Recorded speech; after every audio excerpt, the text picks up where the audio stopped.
Testing. Testing.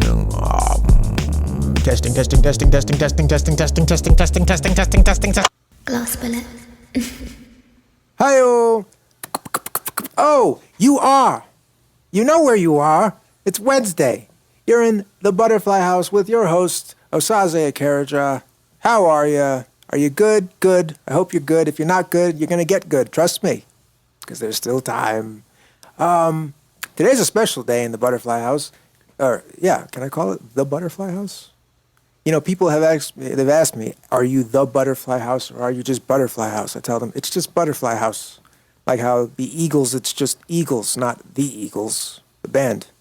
Anywho, today in the Butterfly Haus Podcast, I have a special guest, good buddy of mine. She's coming up in a moment. But before that happens, I have to just address something because I'm recording this on a Wednesday.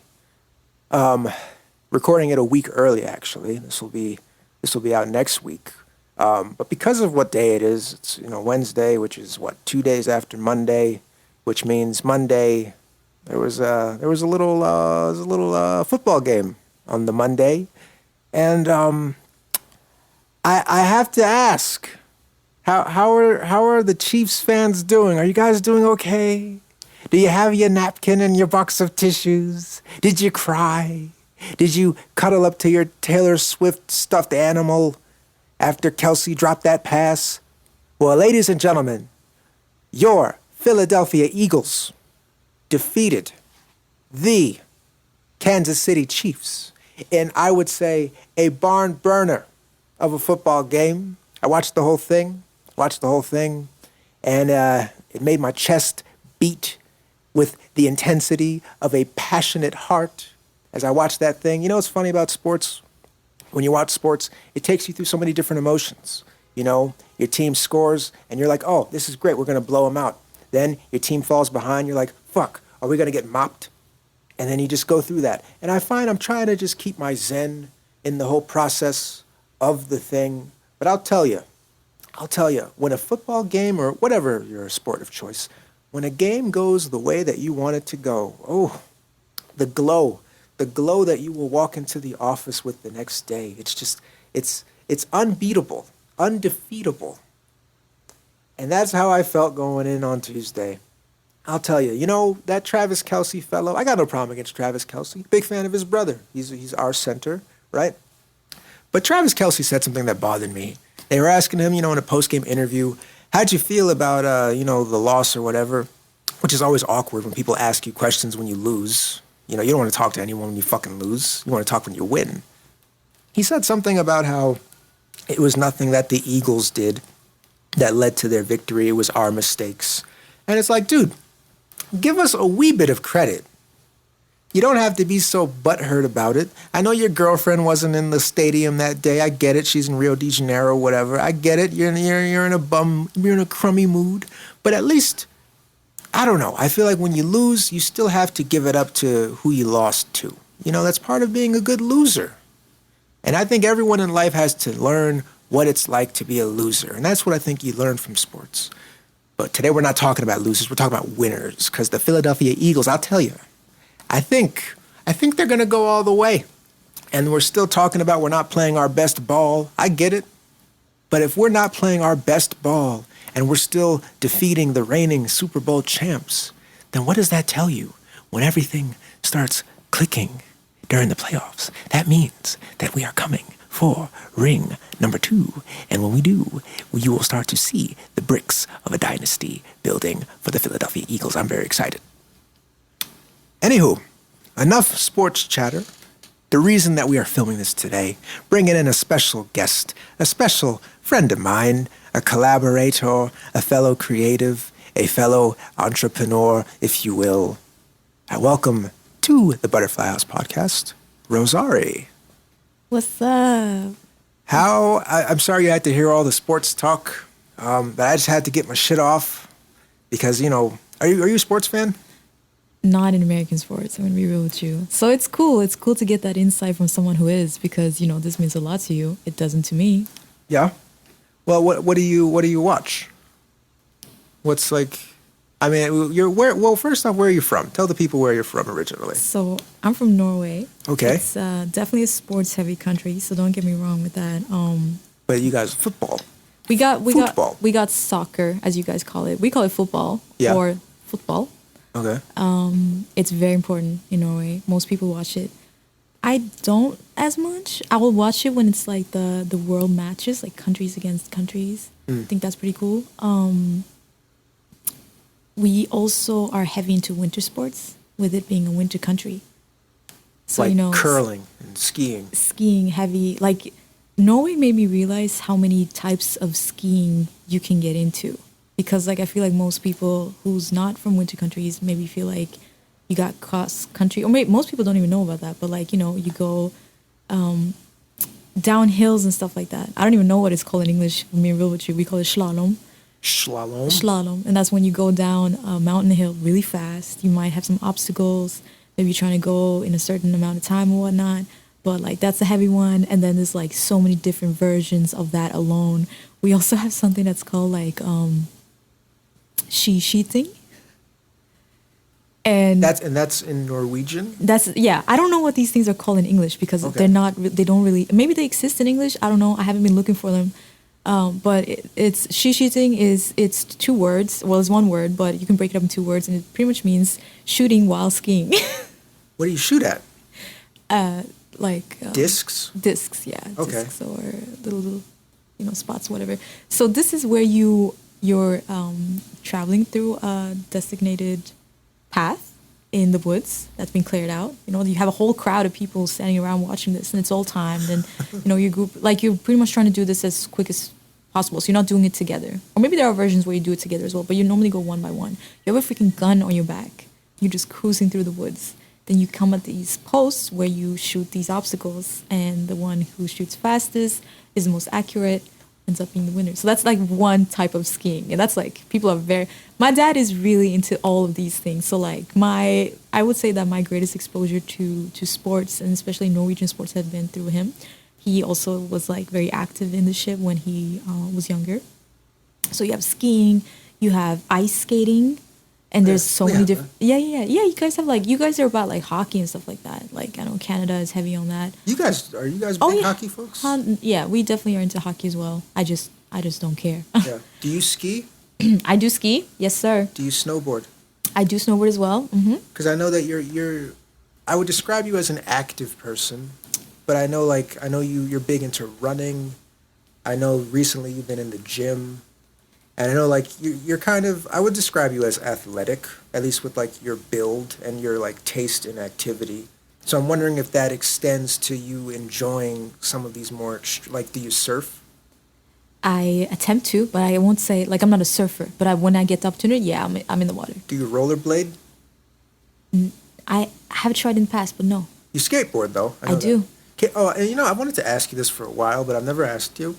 Since I know you skateboard, but I mostly know you skateboard for transportation. Do you do tricks and shit? Like, So back when I was more invested, I was doing tricks and shit. I would be in the streets, like trying to hit curves, trying to do all kinds of things. When I was the most into skating, I would be in ramps and like just learn how to do certain things then, and be in skate parks and stuff like that. But after a while, it became mostly transportation, and it still is something I do to just like cruise around, and I love it. Lately, however, I've really been enjoying it the most when I'm back home in the mountains and I'm not even on a skateboard. Like people are gonna hate me for this one, but I'll be on a longboard. why are people against the longboard? Well, because skaters just don't like longboarding, and skating is not the same, even though you are still on a piece of wood with wheels on it. But like, the shape of the board has a different purpose, it has a different feeling, expression. Everything is different. It's very different, but it doesn't look like it for someone who's just not as invested.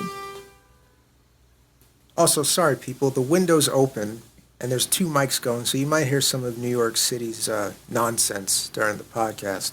But wait, let me ask you, is it easier to ride a longboard than a skateboard? Because I find that's where people get mad at shit. If the thing is easier than what they do. Like back in the 80s when drummers got mad at people using drum machines, because they're like, you're not really even playing it, man. Like, you're having this easy way out. No, it's not. It's just not the same thing at all. Yeah. Because on a longboard, first of all, you're cruising, and you can cruise in many different types of ways. So like you can do high speed cruising where you're going down hills and you're like doing all these power slides and shit is crazy, or you could just do longboarding where you're just, you're literally just enjoying the act of longboarding. It's not that detailed or intricate for you. And then you have people who will do like you can dance on longboards like that. You've probably seen that on social media, like girls who will be on a longboard, there's some music playing and she's like just doing all this crazy shit, like twirling on the board. She's doing all these taps on the side of it and it's going like pretty fast. And yeah, that's cool. kind of, it's so dope.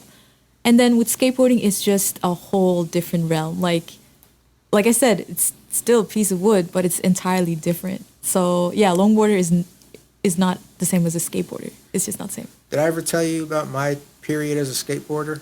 I think you mentioned in the past, but I don't recall. For the people at home, when I was a kid, I was really into video games. I feel like a lot of my interest came from what I liked playing video games of.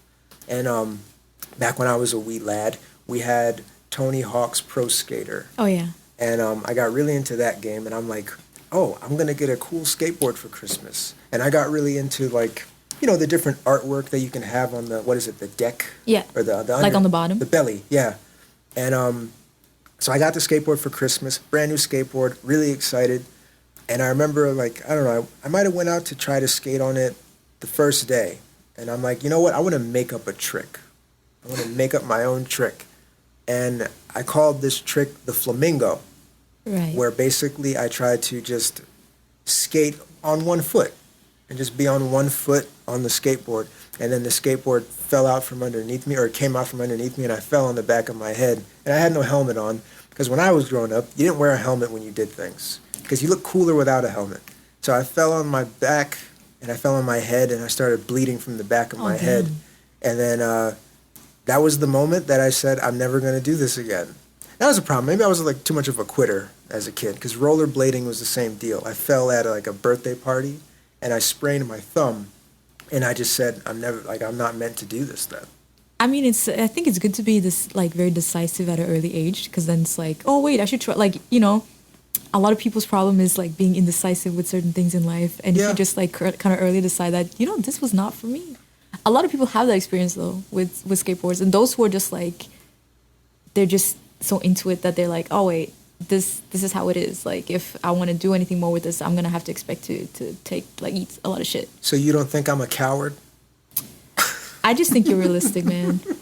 You were just in the moment, and you just realized I'll probably have to experience this a lot of times in the future if I want to move forward with this. Yeah. Also, actually, I think everything happened as it should, because your flamingo trick is not it. Like, what are you trying to do with one leg? Like, that's crazy. I know. I mean, well, because we have to bring this to a bigger philosophical context, because it is the Butterfly Haus Podcast, this idea of failure, right? And there being certain failures that you, I guess, take to heart and say, this is a sign that I shouldn't do this thing.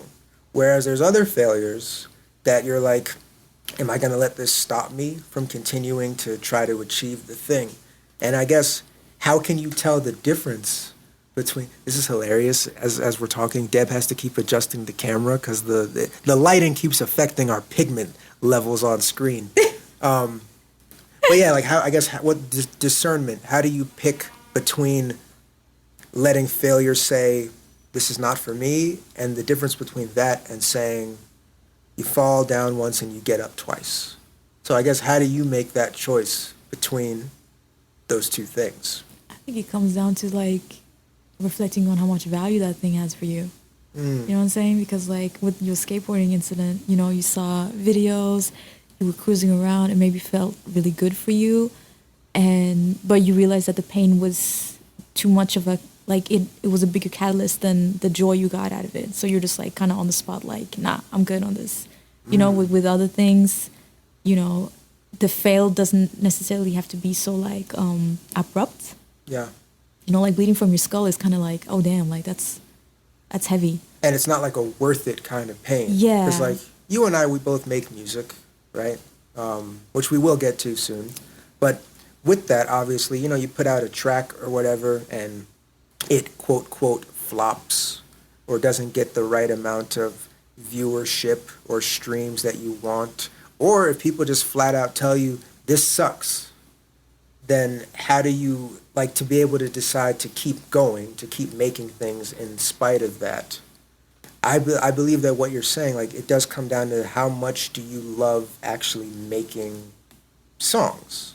And does that outweigh your level of lack of enjoyment for the L that you might take on certain things? I feel like that comes back to something we discussed earlier, where you have to live life from within. If Yeah. you live it externally and like just base it off of like what other people think and what they what is important to them, you're not living your own life at all. You're kind of like a doll almost being curated by everybody else. Yeah. So when you go within and like decide, you have to just like kind of sit down and be like, how much value does it have to have for me in like how is this connected to my highest self? Yeah. That's something I think about a lot these days.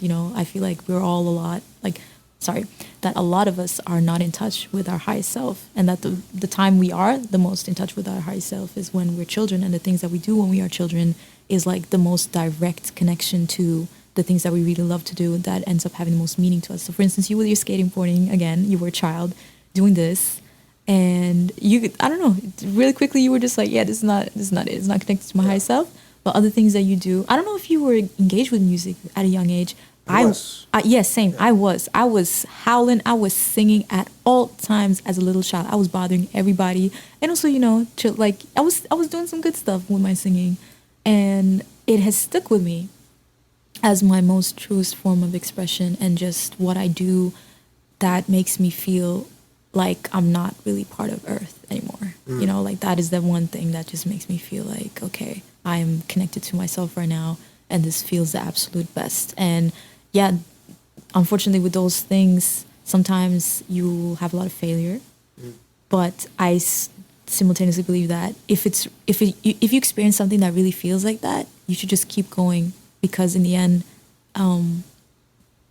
you have to live life from within. Like going back to what I was just saying, like if you live it externally, you're not living for yourself. But if you live life from within, like create reality in your mind first and experience life from your perception, life will magically just, align with what you find is valuable in life and what you want and need in life. Yeah. And I find, like even if it doesn't, like even if all the chips don't fall into place, it's kind of, wouldn't you rather at least attempt as opposed to not attempt? Because if you don't attempt at all, that's probably going to be a bummer. Like if you just kind of wash your hands of it, quit, walk away from it, that's like its own type of bummer. But the other type, I mean, to at least you fucking tried. And I think with what we do, I think you never know when something could work. Like, I think it's like, I've said when I was 19, I feel like the only people who don't make it are the people who quit. And when you're 19 and, you got the hot blood and you're very much just like, you're a bit more gung-ho and a little bit more fearless when you're younger, which is weird to me, but I'll get to that. I think it's easy to think about this idea of never quitting, but I notice as people get older, as people start to age, as life begins to beat them down in different ways, it's like that allure to give up and walk away from something that you might have dedicated your entire life to suddenly becomes a bit more tempting to just say, this is too exhausting, I quit. And are you finding it, I guess, do you think it's a little more difficult in our current age for people to listen to themselves and like tap into what they want? Because not to bring the social media thing as the only factor, but I feel like it's getting a little bit more difficult for people to identify what their true self wants and to actually listen to it and follow it. Because there's all these other voices that are coming and telling you to do this, or you want to serve the algorithm, do this, or you want to do blah, blah, blah, do this. So cutting through the noise, do you think it's a wee bit more difficult now compared to, like, I don't know, the 80s perhaps? Or yes, even when you were a kid? I would say yes and no. Mm-hmm. And I think it comes down to self-awareness and awareness of your circumstances and awareness of self and understanding of concept of self. Because when you know what you want, and the earlier you know what you want, you're going to be determined to just make that work. But in terms of like distractions, when you don't know yourself and you don't know what truly touches you in life and creates that connection to higher self, I feel like distractions will find a home in you. Yeah. And you will constantly be pulled in all these directions because, you know, if people come with a different tray of all these delicious things that you can eat, but you can't choose all of them, but maybe you can try to choose some of them, you know, like I keep hearing all the time that when you divide your attention and time into multiple things are going to fall apart. Like you're not going to be able to make all those things work. And the best thing you can do is to just like evaluate which is the one that is providing the most for you.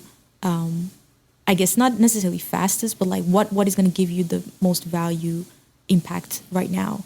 Do that thing and see how that might be able to even, like the cup might pour over into the other things that you want to do. Like see the relevance into the other things that you really love to do, because people have a lot of different interests. Like there's a reason we have hobbies and then we have the main thing we do. The problem is that a lot of people spend more time doing the thing they don't want to do, which often is a job that they don't even like. Yeah. And then, you know, they try to dedicate time to the hobbies and stuff like that. And for a lot of people who are very blessed, they're able to kind of flip the script where they can make a full-time income out of the thing they love the most. And that is the path to financial freedom. Like when you can love what you're doing so much that it's not even work anymore. It's just you constantly expressing yourself through this thing you do that you really love. And I think also you're touching on something that I find very resonant of, like a cup can overflow into other things. So like I think of my own journey as, I started out as like just a rapper. Like, you know, I started rapping when I was 6, and that was very much the way I looked at the world. I'm like, I'm going to be a rapper. That's going to be the thing. That's all I care about. But I did pour a lot of energy into it, so I was very directional and focused. But naturally, that led to, you know, I ended up taking a class where I wanted to just learn more about music production, like the act of mixing and stuff. Because, you know, living in New York City, for example, it's fucking expensive trying to find people to mix and make beats and yada yada. So I'm like, all right, let me take this little class, yada yada, see what's up with it. But then all of a sudden, this spark got lit of loving production. And it's like, okay, wait, I think I kind of want to make beats too. And then that leads to now I make all my own beats. I make beats for other people. That's kind of the thing. And that leads to like, okay, I kind of want to try songwriting as well for like other types of genres and stuff. And just the cup kept spilling over into other things, even though it was all related to music, but just, so in a way it did feel like I was diversifying my interest and taste. However, they were still all unified under like a main umbrella, as opposed to, I want to also try to play professional soccer. You know, like it was kind of all in the same wheelhouse, so to speak.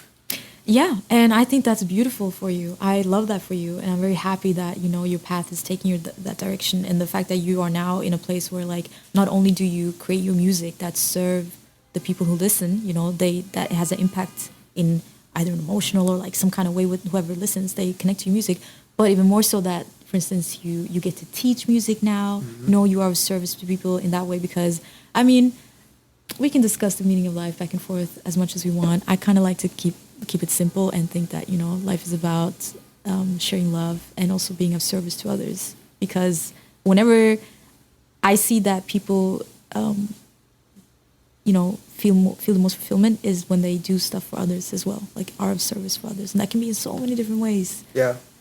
Sometimes I find that funny, though. Like, it's like this tricky place of, like, am I doing for others or am I doing for myself through others? And is that bad? So, for example, like, you know, a homeless motherfucker walks on the train and, you know, you have $1 and it's like, yeah, I'm going to give them $1. Are you giving them that $1 because you genuinely want to help them, or because you know that you'll feel good about yourself? They'll walk away and you're like, yeah, I'm a good person. You know what? Listen, we love to overcomplicate things. And with stuff like that, yeah, I think it is important to focus on what you're doing, which is you're giving to another person. You're contributing something that is going to make a tiny speck of their day a little bit better because they now have $1 extra. What they do with that $1, man, that's out of your control. They might go and do some crazy shit with it, maybe even hurt someone with it. But that is not, like, yeah, that energy, like your intention was good, and that energy will stay connected to that act. I like to believe that. No, that's fact. You know, and I think that is the main focus, because you can't, like, our brains are too advanced to let ourselves be pulled in a little trail of thought of what can happen. So it's just like you're just gonna self-sabotage yourself, start to get really deep into it. And I think that if it make you feel good, focus on that, and then let that amplify other things you can do that make, like, help other people. Like, helping other people should make you feel good, though. That's true. You shouldn't do, like, if you did something good for someone and it made you feel like shit, what is that? Yeah. I don't. No, that's fair. So yeah, I guess, like, if you do good things, it should make you feel good. Because if it doesn't, then maybe you're not a good person. Yeah. I wonder what that's like to have that realization that you're just sitting in your home, like, I guess I'm not a good person. But you know what? I think I've touched on this with you before. Whoa, deja vu just pulled up. Uh-oh. We can get into that maybe later, but what I want to get back to is I've been dwelling on the idea of what a good person means. Mm-hmm. And if you want to be a good person versus a kind person, like, what is the difference between being kind and good? And to me, for instance, I would prefer to be acknowledged as someone who is kind more so than a good person. And that comes down to my perception of what these two things mean, and also my experiences with what the value of these things are. So for instance, for me, a good person is like a good person that maybe just wants to be good, want to be perceived as good, and just make sure that others are taken care of, maybe even before their own needs. I don't think that's necessarily a good thing, because then you have to challenge your idea of, like, the respect you receive from other people. I think it's more important to be well respected than just being acknowledged as, like, a good person, because if you're not respected, people are going to play with your goodness, you know? But kindness, on the other hand, to me feels like something about, like, I feel like it's more connected to, like, morals and what is the word I'm looking for? I was about to say ethnic, but that's not the word. Ethic? Ethic. Ethics, Thank you. yeah. Thank you. English, yes. Ethnic. No. Yeah, black people. Ethic. Thank you. You know, moving by pure ethics and stuff like that, because to me it's just so much more respect in that, and just because I feel like you genuinely, as a human, you know, I feel like you are created from love, and you're created from a place where, you know, you want to see fairness and equality, and, like, I feel like those things, like, legit are fundamentally within all of us. Because you've seen these, like, freaking videos with little babies, and they're given a duck, and the duck is chilling, like, the baby's not doing no harm, and then you have those kids that start, like, you know, doing some such shit, but, like, Trying to yank the head off of it or something. But that kind of comes down. I feel like, Well, they say that, like, if they say that's one of the signs of being a serial killer. True, like, if true. as a kid you just have, I really want to, like, throw rocks at my neighbor's dog. and we can get deep with this, because this can have something to do with genetics, but most likely it is something to do with what you observed as a baby. And if you very early was in frequencies of, like, very violent conversations, very violent acts and whatnot, these things are going to affect you, especially as a child, because you're a little sponge. Like, you're sponge? Yeah, little, you know, you suck all that up.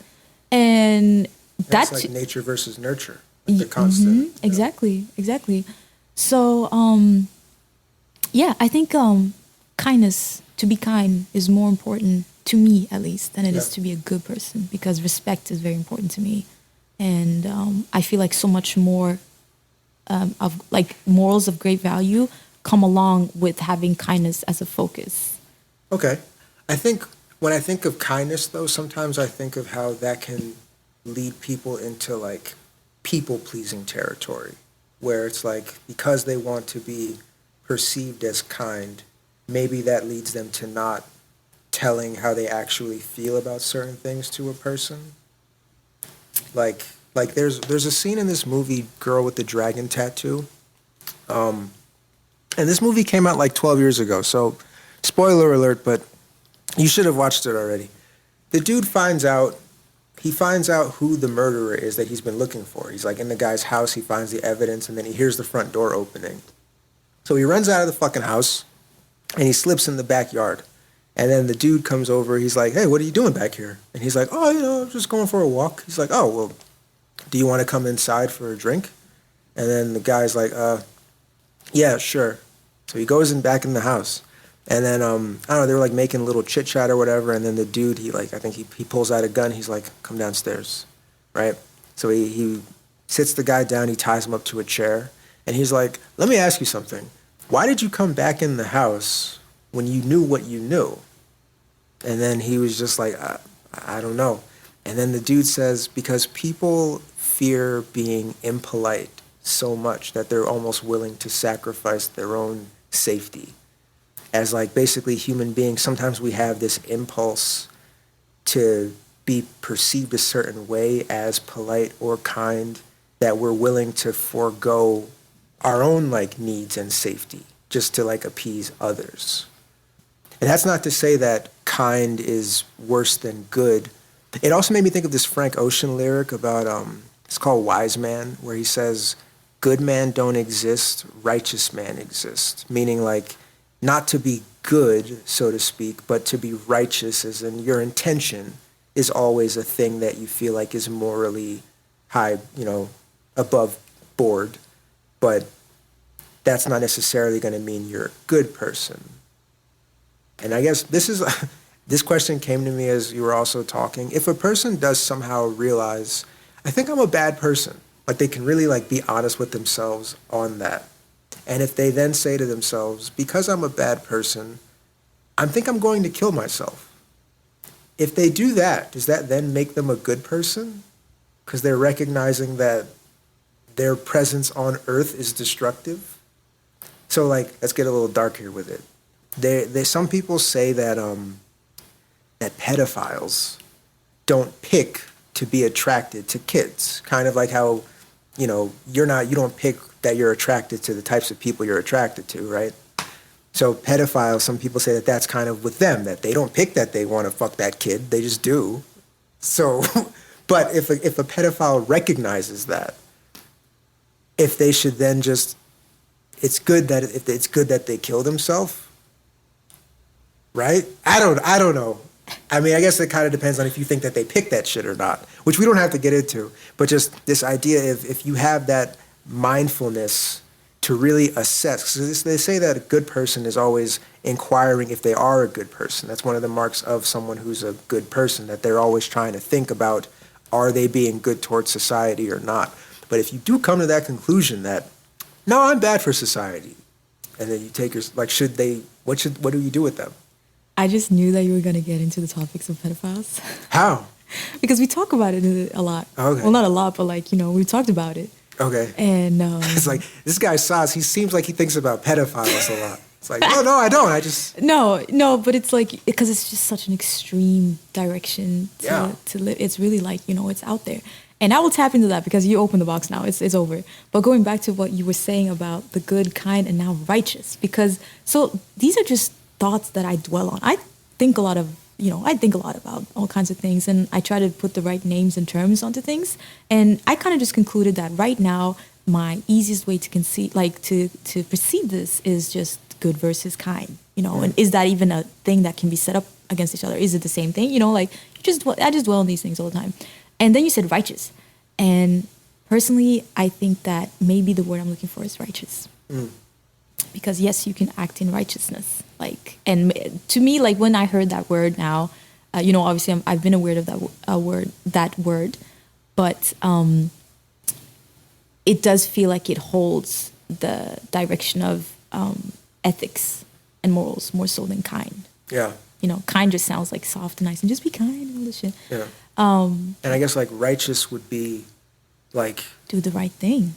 Yeah, and like that could entail hurting someone's feelings, which might seem unkind on the surface, but it's for the better good. Exactly. Yeah. I was going to get into that because like sometimes I feel like the difference between good and kind or now righteous is that sometimes everything has to happen in a time and a place. Mm-hmm. Like, yes, you can, say immediately something nice to a person in that moment, knowing that, it makes them happy. But like, okay, so let me get with an example, a very plain example. But like, let's say that you're watching your friend, they're performing a theater play, they're actor, yeah.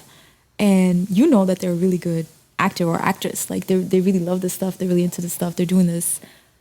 But they're put into a play that is just ass. Like it's just bad, and the character they have to play is just bad, you know. And so like their talent is now used to play this horrible act, and you're just sitting there, and from your personal preferences, it's just not hitting. You don't like it, so they come up to you and they're like, you know, the show is done. They're freaking hyped. They did that, you know, and they killed their scene and play and whatnot because they're a talented actor, but it was shit.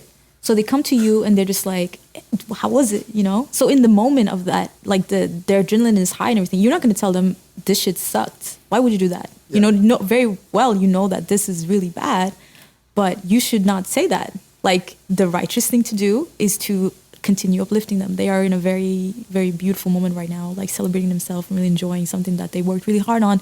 Continue celebrating that. Then at a later time, you can be like, yo, so about that play, you know, thank you for inviting me. I did enjoy it overall, but I need to tell you that you shouldn't be engaging with these type of plays anymore or embrace these type of characters because it devalued your abilities as an actor. You know, you can get real with it and just like let them know. And so, you know, there's a thing about moment in time where you can do the right thing at the moment, which is to just like ensure that they're good and whatnot and just keep it real with them later on. So I guess to me, it's just, righteous means to just be like true to yourself, like true to what you know is like the right thing to do. Yeah, I guess you bringing up kind and good, it made me think of like, I guess the flip side of that would be mean and bad. So like kind versus good and mean versus bad. So like how someone could be mean, but they're not a bad person. They're just they're particularly harsh with how they go about stuff.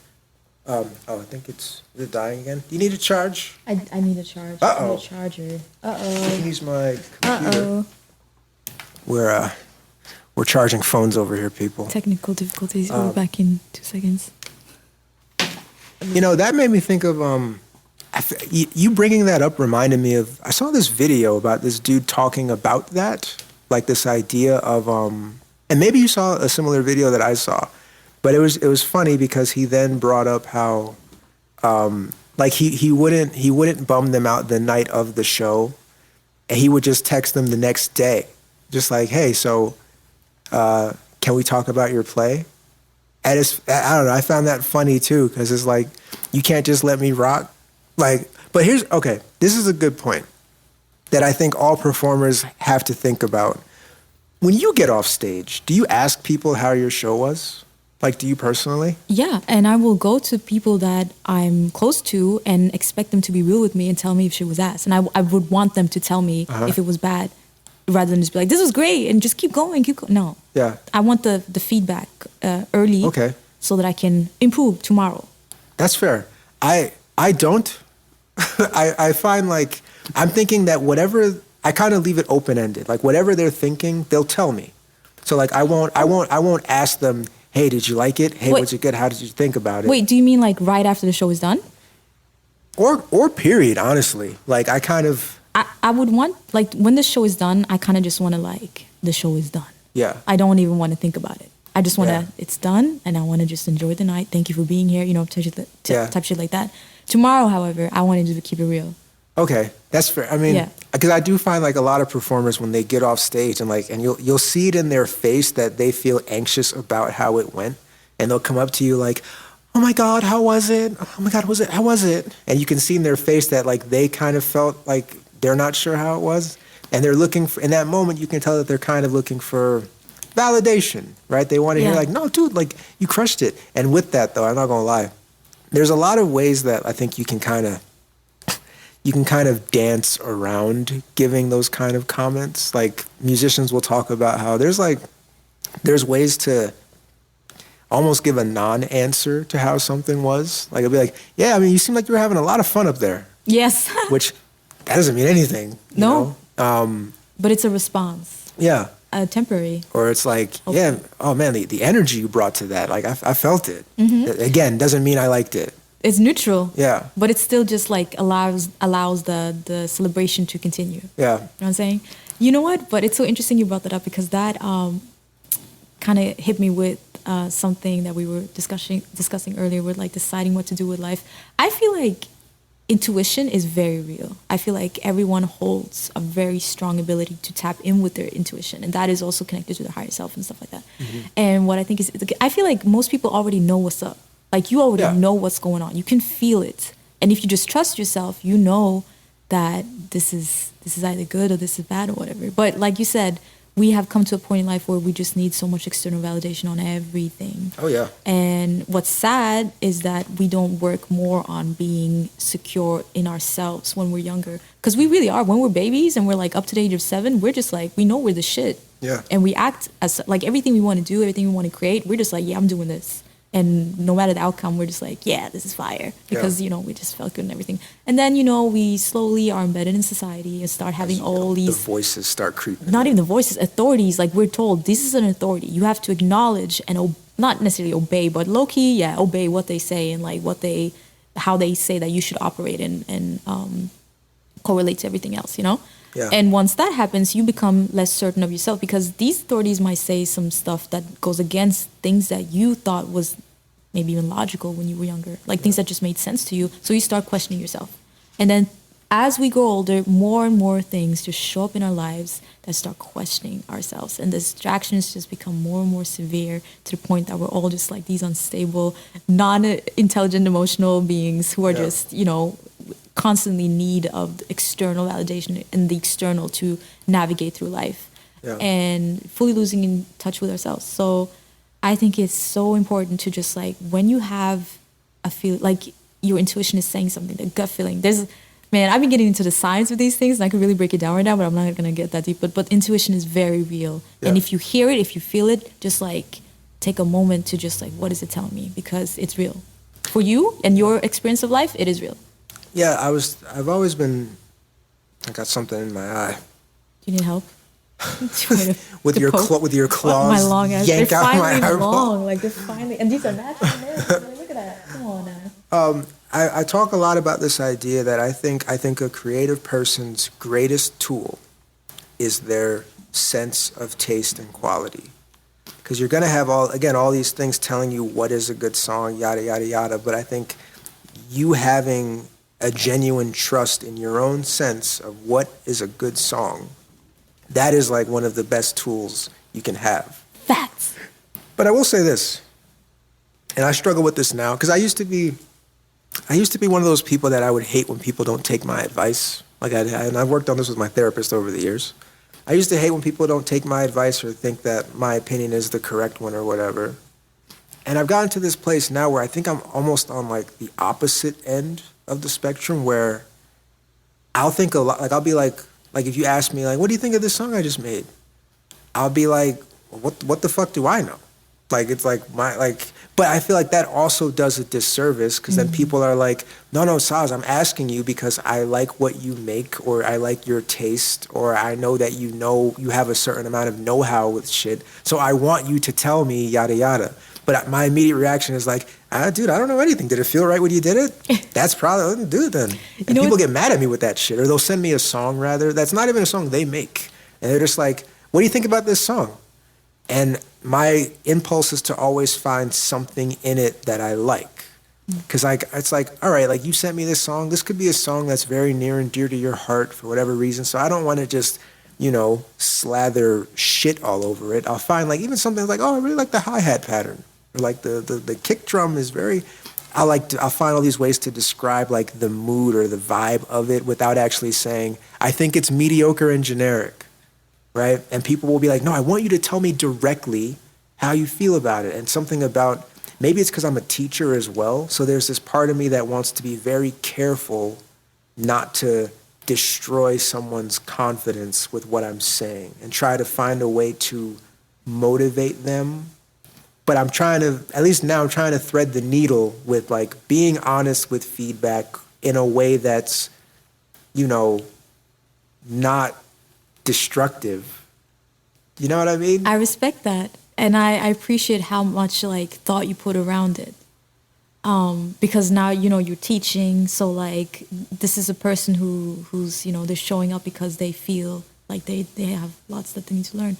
But I was going to say like, yo, listen, if someone comes to you and they're just like, yo, I genuinely want your specific feedback, like what sounds good to you and what sounds bad, I think you should keep it real with them, and I think you should just like break it down. Like, I really respect that, like, because there's a difference between someone saying, "Hey, did you like it? Like, what did you like? Like, or like, what did you think of the song?" There's a difference between someone saying that and someone saying like, "Hey, I want your feedback on this. Like, what needs improvement?" That is a whole different question, and I think you should keep it as real as possible with that, because that's what I would do. Yeah. And it comes down to the other person themselves. Like, if they created something and they genuinely feel like it's good, like they listen to their intuition and they're just like, "Yeah, this is it," and they're sure of themselves, what you say will just be perspective, and it doesn't have to mean anything, but it's good to be aware of. However, if a person is not certain of themselves and already have, like, that's what I'm saying, like, you already know what's up. If you already feel like this is shit, then that person is kind of just confirming that. But you should, like, but because you already know that, they just become an extra little, you're right, this is a shit. I was at a show once, and this dude, he gets off stage, and he was high out of his mind, and he had his glasses on. So I like that he had his glasses on, because I couldn't see into his soul, how he was feeling about stuff. But he comes up to me and he's just like, "So how was it?" And it was bad. It was a bad performance. And I forgot what I said. Again, I kind of found some of those vague terms I mentioned earlier, like, I felt the energy, man. Like, people was definitely vibing with the energy. And then, but he kept like digging. He was like, "No, but like, how was it? Like, how was I up there?" And I'm like, and I kept lying to him, I guess. Not lying, but I was just like, well, like this, the sound was a little wonky with the venue or whatever, which, that's going to happen. So it's going to make certain things. But, I thought, you did your thing or whatever. And then he's just like, "It wasn't good." And I'm just like, well, I mean, he's like, "No, like you don't have to be nice to me. It wasn't good." And I felt bad, because it was funny, because I was just very much on the spot of like, okay, like, he knows it's bad. So anything I say to him, he already knows how it went himself. So he's looking at, I mean, why is he asking me? Exactly. But then sometimes it could be maybe people are asking you because maybe you saw something in it that they didn't see. Like sometimes like you'll go up on stage and you'll think that you bombed, right? In a bad way. They say bomb in Norway? Like if you bombed? Okay. I don't know. I haven't even heard it out here. So like, bombed? Oh yeah, it means like if you did a bad set. Like comedians, sometimes they'll say eat your balls. Like if you went up there and you ate your balls. That I actually have heard in reference to comedians. Yeah, like if you bombed or whatever, like there will be times when you felt like you bombed or that you felt like you were off. But if you happen to get footage from the evening and then you go back and watch it, you're like, oh wait, I sounded good. I did good. Yeah, because most of us are perfectionists. Yeah. You know, and like you said, like an artist, you said earlier that an artist knows quality. Yeah. You know what I'm saying? So you're always going to want that quality with everything that you create and express. Mm-hmm. You know, and everything is not going to be to that quality. Yeah. It might be something entirely different. It might even be even better. Yeah. And you only see that by trying. You only see that by throwing yourself out there and doing the best you can. And sometimes things are going to be bad and sometimes it's going to be beyond. Yeah. But so like for instance, the intuition you feel in the moment where you're just like, man, this was bad. That can be sourced from so many different places. That can just be your insecurities in general with being on a stage, exposed to a lot of people. If you're not used to that, it can be like other factors coming in. That's your intuition is telling you that something is off, because surely something probably is off, but the quality of what you did can still be good, and you're just blind to it. Yeah, and it's funny you bring that up because I've been thinking about this idea that. I'm sure you've heard the idea that, like, you shouldn't trust all your thoughts, or like you shouldn't attach, like, your actual feelings to all your thoughts. I've been thinking about how I think insecurity and fear/paranoia, they genuinely, like, distort reality for you. 100%. I think even on, like, maybe a slightly lower scale, fatigue, like being tired, all that stuff kind of genuinely distorts how you experience a thing or look at a thing. I talked to some of my friends, like, I'm sure you can probably relate to this too. If you're in a place where you don't feel good in life or about your work, then hearing a song that you made, you might like tear it apart. You might think this is bad. But if you're in like a good place in life and you feel like you have a good creative flow, the same song, you're like, nah, I fuck with this. like reality is shifted depending on like. I mean, was that not me coming in the door today? I was just like, yo, I'm just happy. Like, I'm just like, things are really crazy in my life right now, but I'm finding a lot of happiness and stuff. And I was telling you that I was listening to stuff we worked on. I'm just like, yo, this shit's fire. Like, this is really hard. And I'm excited to, complete them. We should probably get into that a little bit too. How long? Oh, wow. 49 minutes in. I hope you folks are enjoying this. Getting into how we met. We met at, what's that woman's name? Meek. Meek. Yeah.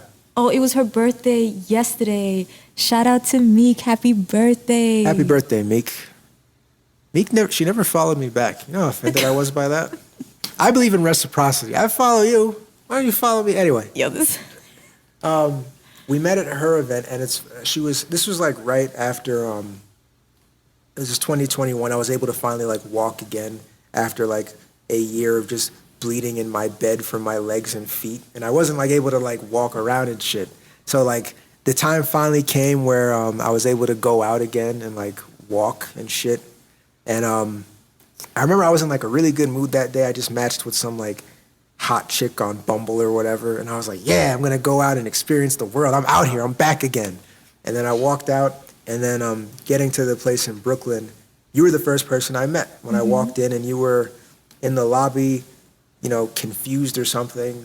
Yeah, I was trying to figure out what's going on. Yeah, because it wasn't like clear where in the building the thing was. Yeah. And I think you were one of the first people I spoke to upstairs too, because I was very much in this mode of like time to socialize again. Because also the pandemic also kind of just ended. So I think overall my social skills felt like they needed some oil in the machinery. So I was very much like, I'm going to socialize today. So that's how we met. And I didn't know that you were an artist at the time. And then I think the only way I actually found you is because niggas got high and started rapping in there. So there was like a cipher and you recorded things. This is when I first learned Rosarii records everything. Anything she's at, she's gonna take footage of it, right? And you tagged me. You tagged me in a thing. Yeah. And I was like, oh yeah. I remember that girl from the thing. And then that's when I followed you, and then we started chatting, and I found out that you do music, because I was surprised that I didn't learn you did music the night of the event, because there was a point when everyone was just like playing their shit. Like the DJ was just kind of letting us send him tracks. And at that point, I think you recently put out Loveless Summer. Mm-hmm. And I was on your page listening to it. I'm like, this is a great song. And I was like, why didn't she send this why didn't she jump in the jam session? And then we started talking from there about your taste and stuff. And then you might be able to hear my cat, ladies and gentlemen. He's having an anxiety attack. Crazy right now. What the hell? They call that the zoomies. But yeah, started talking to you then, and then I think shortly after that, I think maybe December, we started trying to collab on stuff. Yeah, it was pretty immediate that we were just like, okay, we both make music, let's create stuff. Yeah. And it's been kind of consistent since. Yeah. Pretty much, yeah. We're sitting on a few tracks, and it's just interesting that one of them has come out, which is Remember Love. Yes. Which I would say I think is a great song. Mm-hmm. But it's also funny that that's the most recent song that we made, and that happens to be the one that came out first, when there's all these other ones that we've been working on that are still in the vault. Mm-hmm. But they will come. Oh, yeah. Yeah, they're in the making. Yeah. How do you feel about the idea of, or I guess, is there anything else you want to add to that story? No, right? You know what? It was funny you were talking about like how I wasn't up there like sharing music and stuff like that. And the reason it's funny is because yesterday I saw someone on Twitter. They were asking a question. They were just like, "Do you tell people that you work with, your friends and stuff like that, that you're an artist, that you do music?" Uh-huh. And people had a lot of interesting takes in the comments. And most people were pretty much saying that, yeah, you need to market yourself at every given moment, and just like, you know, if you're an artist, then just embed that and just like even at a funeral. Yeah. Just like, damn. I know you're sad about your grandma dying, but by the way, I got a new single out. EP on the way. Yeah, just check it out. Goddamn. You know, like people talk about that, and then some people were saying no. That, you know, certain places don't need to know everything about you. And I agree with that, honestly. I think that privacy is power to such a great extent. But when it comes to something that you want to publicly express, that you're an artist and stuff like that, people should know. People should know that you're passionate about this and that you do this. It's just like, I guess, the right time and place for that as well. Yeah. So, for instance, with that that event, it wasn't that I necessarily didn't want to share that. It was more just like, sometimes you just want to connect with people. Like, I'm very, like, okay, so being in New York, right? This is the best place to be networking, connecting with people. There's so much opportunity. It's crazy. I have come to learn that I don't really like the term networking so much, because it just feels like it's like you're looking for people and you're looking for what you can have from them and then what you exchange back. And okay, that's cool. You know, that's how we elevate ourselves. That's how we learn. We get from A to B, whatever. But it's very job interview. It's very job interview. What the hell is that? I'm sorry. I like to connect with people. And sometimes you just have to do that from a completely blank page, you know? And from me, for instance, I like to observe. I'm in situations and I'm just like observing shit and just like, okay, what's going on with this person? And you also want to, like, sometimes people will reach out to you and they're like, oh, you make music too. Let's make music. No, actually, I don't vibe with your shit. I don't want to, you know? So, like, sometimes you just save the time from not having to get in that situation in the first place, because, yeah, sometimes you just have to reject people, and it's nice if you can just avoid that overall. You know what I'm saying? Yep. But anyways, going back to the whole networking thing, like, I believe, like, these days when I'm outside and I want to be present. I want to connect with people. I want to learn who they are, and, you know, what you do is a part of who you are, but that's not the only thing. Like, there's so much value in every single person, and I feel like being on some, like, oh, you do this, you got that, you know this person, strips away from that. Mm-hmm. So sometimes it's very refreshing to just be outside and be social and just connect with people on, like, a more humane, fundamental space. Yeah. Than being like, oh, I'm here, let me promote my shit, you know? Yeah. And also, like, for instance, that event was like, a lot of my friends were doing their thing there. They were having, like, you know, selling their stuff, vending and shit like that. And I wanted to, yes, a lot. But I wanted to show up and support. I wanted to be present and show that, you know, I think it's cool what they do and I believe in what they do.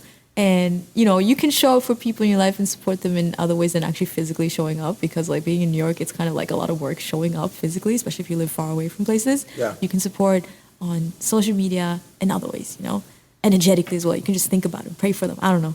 But so that was kind of my game plan for that night. I just wanted to show up, be present, connect with people more so than network with people. And I mean, look at it. Like, this was now 2 years ago, and for me, the most valuable thing that happened to me that night was also meeting you, because look at how much we've created since then, you know? Like, the pot has been bubbling. It has indeed. It has indeed. But you know what's funny? You bring this up, like, sometimes I feel like this is going to sound really pretentious, but whatever. I often feel like I'm more, at least often, I often feel like, I said often, I feel like I'm more artist than person. Okay. If that makes sense. And what I mean, like, I remember there was a critical moment during that event, and also, like, you know, again, there were drug paraphernalia at the party, so I was high, I was smoking, great weed there, and I remember at some point I kind of got, like, stuck, and I was sitting on a couch just, like, in my own head about, like, just the paranoia and social anxiety I often feel when having to socialize with people. This is partly why I don't smoke anymore, because, like, I get that kind of vibe when I'm in groups. And I was sitting on the couch and I'm just like, I don't know what to offer to this space as just a human being. How do I interact with people? I don't know. And then when the cypher started happening, like, next to me, I'm just like, I'm gonna go do that.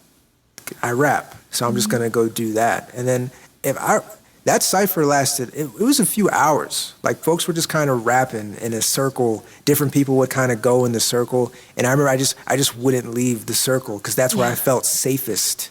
That felt like my best way of interacting with the public space, was just, I'm gonna just do my art man thing and just rap. And this is easier for me than having to talk to a person as just person to person, which probably has its pros and cons. Like, I do like that. I guess that side of me is the side I feel most safe expressing. But it's funny too, I think about, like, I'll meet people and this question will come up in my head: do I introduce myself as Osaze or Butterfly Haus? What do you do? So I find it's funny. It reminds me of there was a scene in Avengers: Infinity War where Spider-Man, Peter Parker, he's like meeting Doctor Strange for the first time, and he's like, "Hi, I'm Peter," and then Doctor Strange is like, "Doctor Strange," and then he's like, "Oh, we're using our superhero names. I'm Spider-Man then."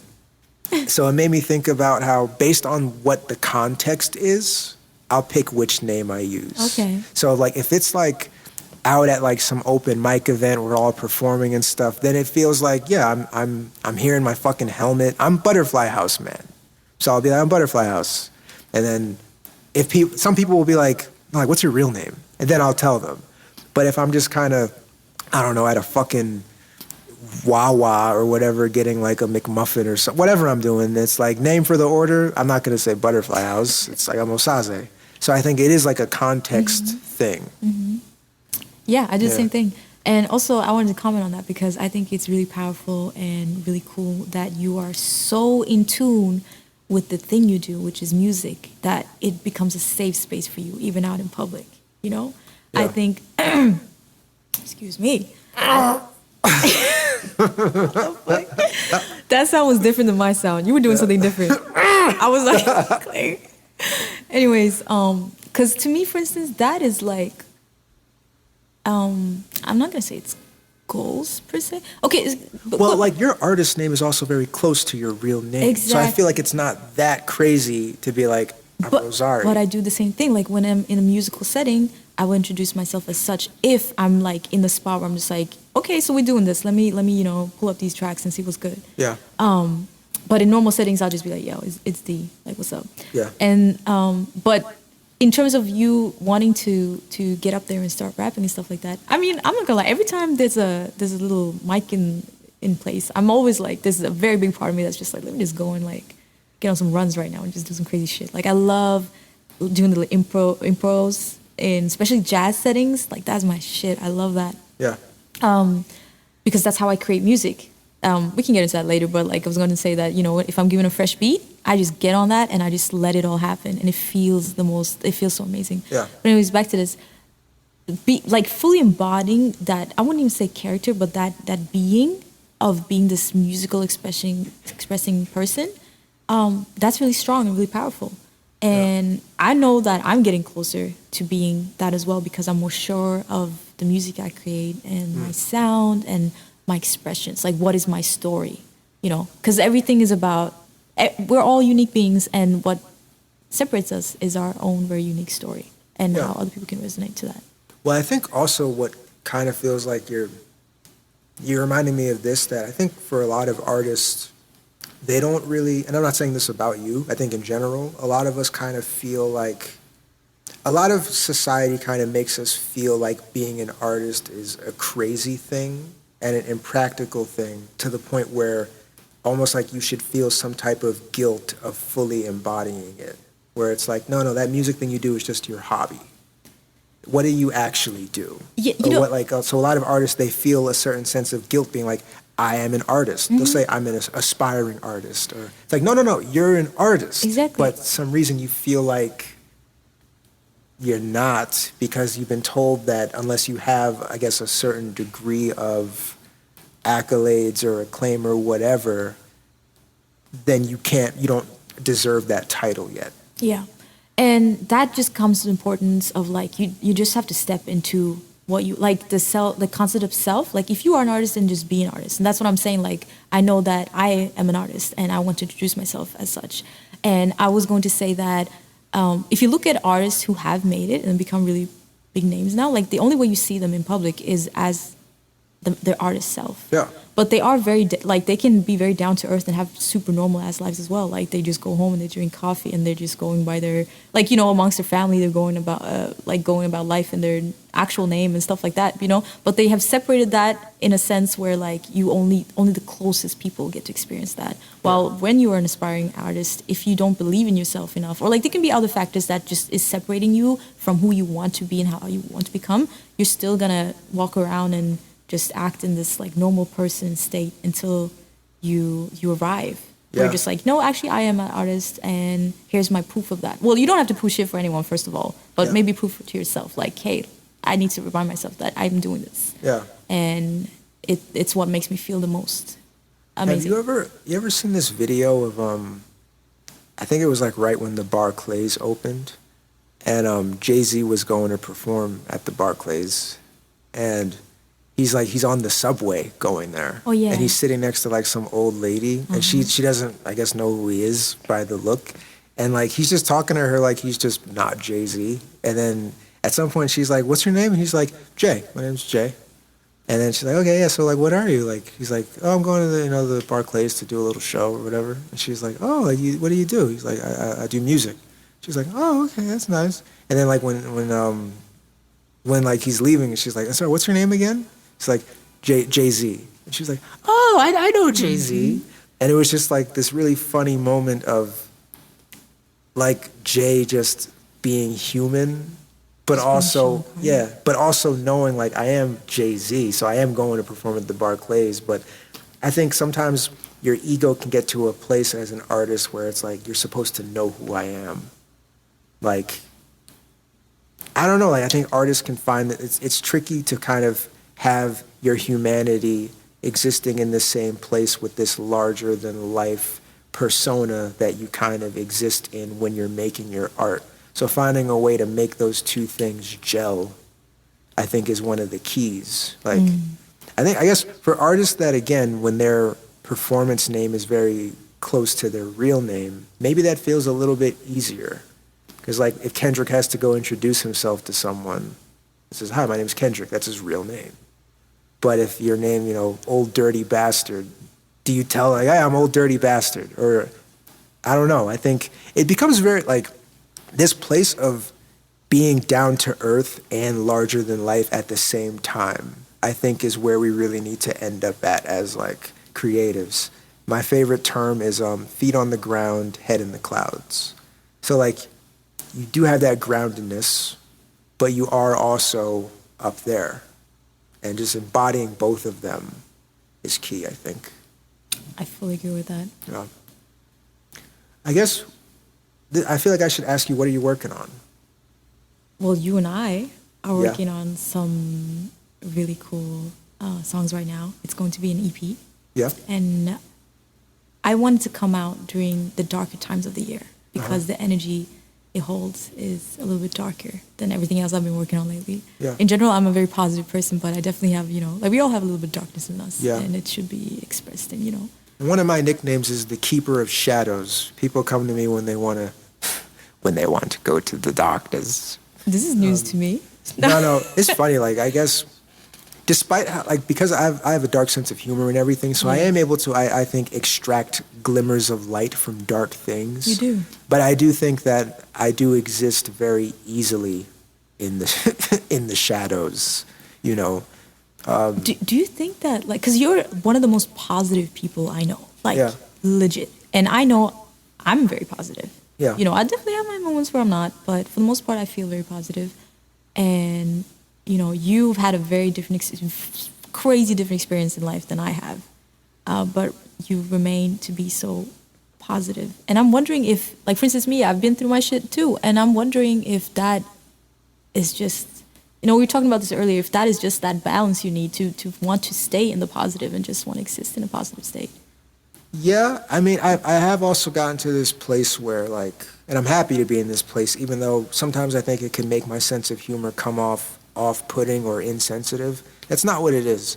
I think I've just gotten to this place where the absurdity of the human experience, I'm able to really see that at this point, to the point where it's kind of funny to me. Like, everything's a little bit funny just because of how ridiculous everything is. Now, I think I do have a high degree of empathy, but just the madness of the world, if you squint at it, it is like, it's a little funny.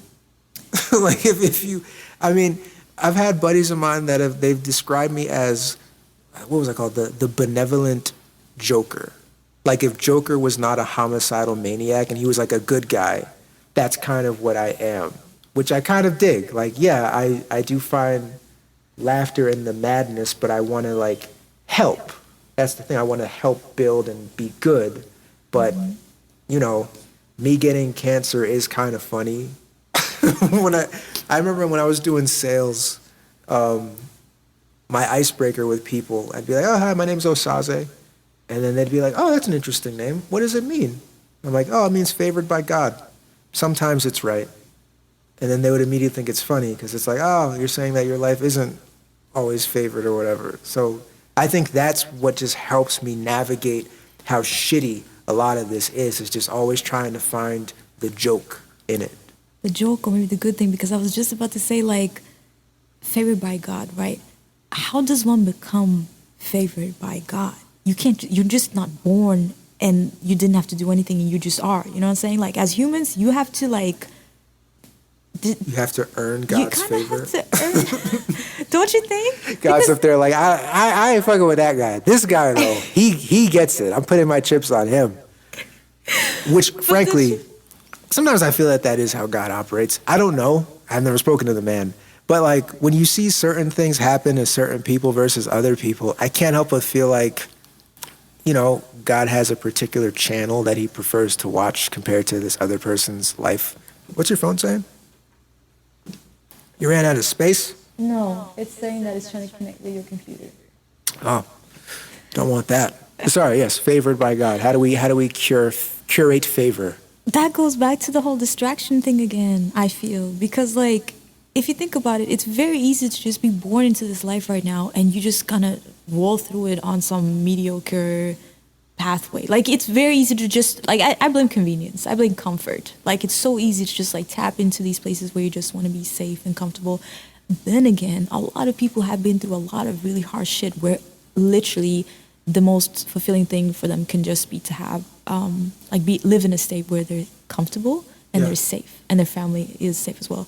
And by all means, like, if that's what some people need, and that's what they need. And some of us are just different. We can go through really rough shit, really crazy shit, and still want more. Yeah. You know, like, it didn't stop us, you know, like the crazy stuff that happened, the negative stuff that happened. Bless you. Excuse me.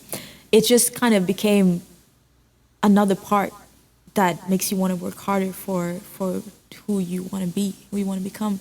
So, like, favored by God, like, I just can't see that being a thing, like, becoming that without having to go through some really, really dark shit. You know what I'm saying? I think, and that's where I'm at, like, where I'm at with it now. I have, like, I guess, a lot of, like, appreciation for all of the bad shit. Like, one of the note cards in my house, it says, make peace with life's pain and see its magic, right? So, like, you know, I see, like, I feel like, because I was also like a comic book nerd, right? So growing up, you'll notice every superhero, like right before they get their powers or whatever, something horrific happens, like they've been getting bullied or their parent dies or whatever, and then they get their powers, where then they're able to now, okay, I can now go and do these remarkable things. And then even with your powers, you still deal with all these different kinds of losses. So I think that's kind of how I look at shit now. And doesn't going through those negative things also giving you a wider, like, spectrum? Like, you can see better what is the righteous thing to do. Like, going back to that, you know? Like, you have to go through some bad shit to understand what is truly the right thing to do. We've been through it, you know? Like, obviously, everything is your personal experience and everything. But, like, certain things, you know, you can easier understand that, okay, this is it. Yeah. And being favored by God, I feel like that comes down to that. Like, you have to be able to survive certain things and then see for yourself, what will I do with this knowledge, these feelings, these experiences? That's and true. How can I, like, either help someone who might be in a similar situation, give guidance to someone, or, you know, you can also just not care and, like, you can be in a I feel like it almost is a bit of a self-centered place when you choose to do evil from that. Like, it almost fueled the evil in you. Oh, yeah. You know? But, like, kind of what we mentioned earlier, I think we mentioned it during this, how, like... The Joker and Batman. Yeah, like, you can see how, like, someone's like, all right, well, the world fucked me, well, fuck this. Exactly. And, like, I can see the breadcrumbs that bring someone to that place logically. Yeah. I don't agree with it, but I can see how you end up processing life that way. Exactly. And like, one of the clearest things that have, I was about to say happened, like, one of the greatest epiphanies I've had this year that I've always kind of been aware of, but like it just felt so real this year, is that it's so simple. Everything in life is an opportunity. Every single experience you have in life is an opportunity to learn more about yourself and who you are and what you want to become. And also, one thing that's like the most freeing thing ever is that, you know, everything in life nothing in life, no one in life belongs to you, and you do not belong to anyone. Like, you're literally free in every single aspect. And so knowing that, and also knowing that every experience is just like, it's literally just an opportunity to learn more about yourself. I don't know, you just approach every day a little bit different. I feel like it's easier to be a little bit more grateful when you wake up and you're just like, wow, I get another day. You ever seen The Sopranos? I have seen parts, yes. Okay. Well, spoiler alert for a show that came out like 20 fucking years ago. Yo. But there's a scene where, like, after Tony has some kind of health problem, and I was watching the show when I was going through like major health shit. There's a part when he gets out of the hospital and he's in like a wheelchair, and he looks up at whoever's wheeling him out, and he's just like, from this moment on, every day is a gift. Yeah. Like, that's how he now looks at life because of what just happened. And I mean, you hear that shit all the time. Like, people are telling you, and it sounds so cliche, it sounds so whatever. Like, it's real though. Choose every day as a gift, treat it. It's real, but you have to experience it. You have to, in your own way, your own perception of life, have to experience that, yo, shit really could be worse, because you tapped into that, you felt that. And every day onwards, you're just like, wow, today I don't have to experience that. I don't have to experience anything remotely similar to that. Everything that's coming my way is actually a really big blessing. And what I love about that even more so is that you can choose now how to react upon things, because a lot of things are not that big of a deal. Most things are actually just like, for instance, me, I dislike commuting in New York. It's really like, irks me. I really dislike it. Why? Because of the rats, the smell of garbage? Everything, yo. The smell of urine? So it's very different from other places. Let me just say it that way. I've lived in a lot of different places, and the quality of transport is very different in other places. It's very, like, things are just unnecessarily complicated in New York, in the US in general. But, you know, so yeah, I don't like the commute going to New York, but like we said earlier before we started recording this, is that it just makes you appreciate the other things that has nothing to do with that more. Like, for instance, your home, or for instance, now the nice company that you shared, choosing to go on the path of going from your home, destination A to destination B. Yeah. You just appreciate things more. There has to be like a little bit of bad to see the good. And everything, this is another thing that I learned this year, is that every single problem that you encounter in life is a solution in disguise. It is literally an opportunity to, because you get to remix shit, you know, you come to the problem, and if you just step back, if you just zoom out a little bit and just look at the problem, you see that it's not that big of a deal, first of all, and you see how much other things it can lead to. Okay, I didn't get to do that. It was a door closed for another one to open. It's a redirection. Yeah. Everyone hears this all the time, but like, you have to just like be present in the moment and like have that awareness to be like, okay, it's chill actually. Everything is totally fine. Like, the only time things are not fine, when like things cannot be undone, is when you're dead. So until you're dead, you have every single opportunity to redesign and redirect your life, and just take action. It comes down to taking action. Please take action. Whatever you're do it. Just do the thing. Just do it. There's Please. Don't tell yourself. there's a I keep mentioning this like philosophy book I've been reading about Stoicism, and one of the quotes from it is, the obstacle is the way. Yeah. Something about like, I believe that. Yeah, like you know. Yep. And that's where I think being, again, the pretentious artist quote, being an artist is cool, because I think we're always playing alchemy of like, oh, something bad happened, make a good song out of it. Oh, your friend got murdered, make a good song out of it. Oh, your marriage fell apart, heartbreak, yada yada, make a good song out of it. Make a whole album about it. You know, and I think that's kind of one of the beauties of the gift we have.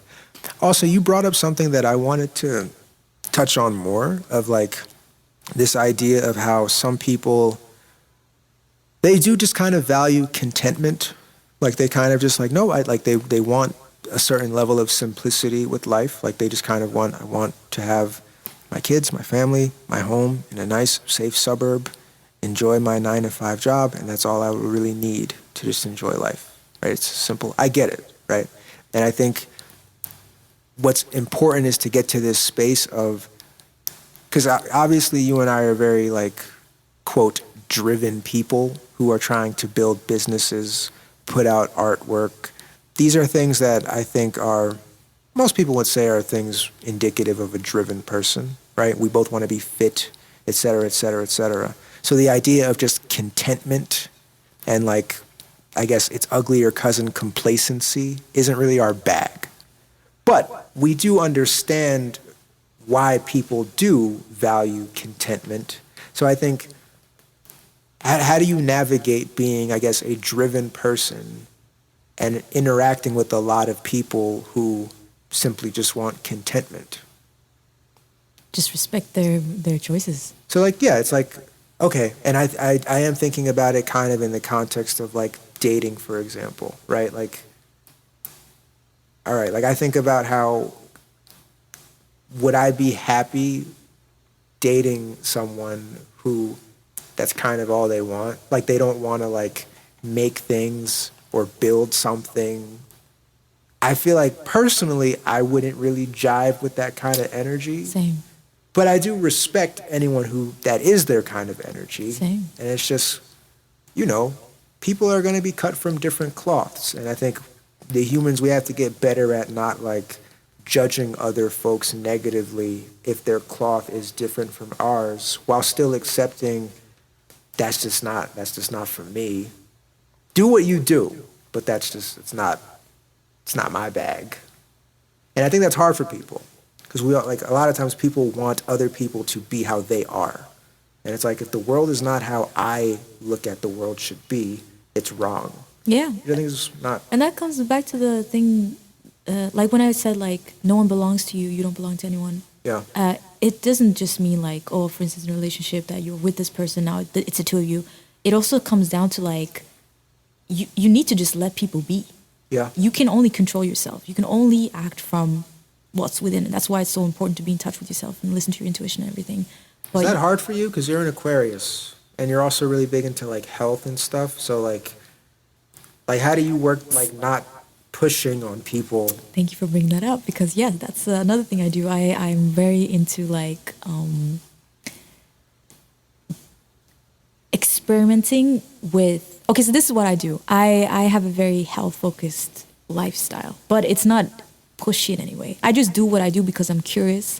We only get one life. Why not live it as your most optimum self? Yeah.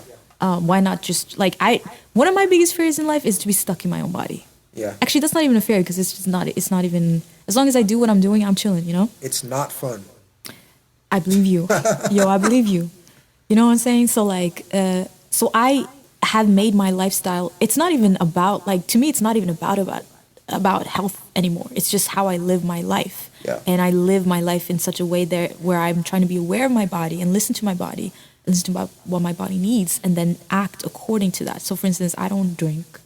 I've quit smoking entirely. And I feel really, that's just me. Not saying that. That's, not trying to, this comes back to... Everyone should do what Deb does. Everyone should do what's right by them because that's what I'm doing with me. I'm doing what's right with me. And when you said earlier, being pushy on other people, when I first got into this, it's not been a lot of years where I just decided that, hey, I was living in Australia. I was in the rainforest.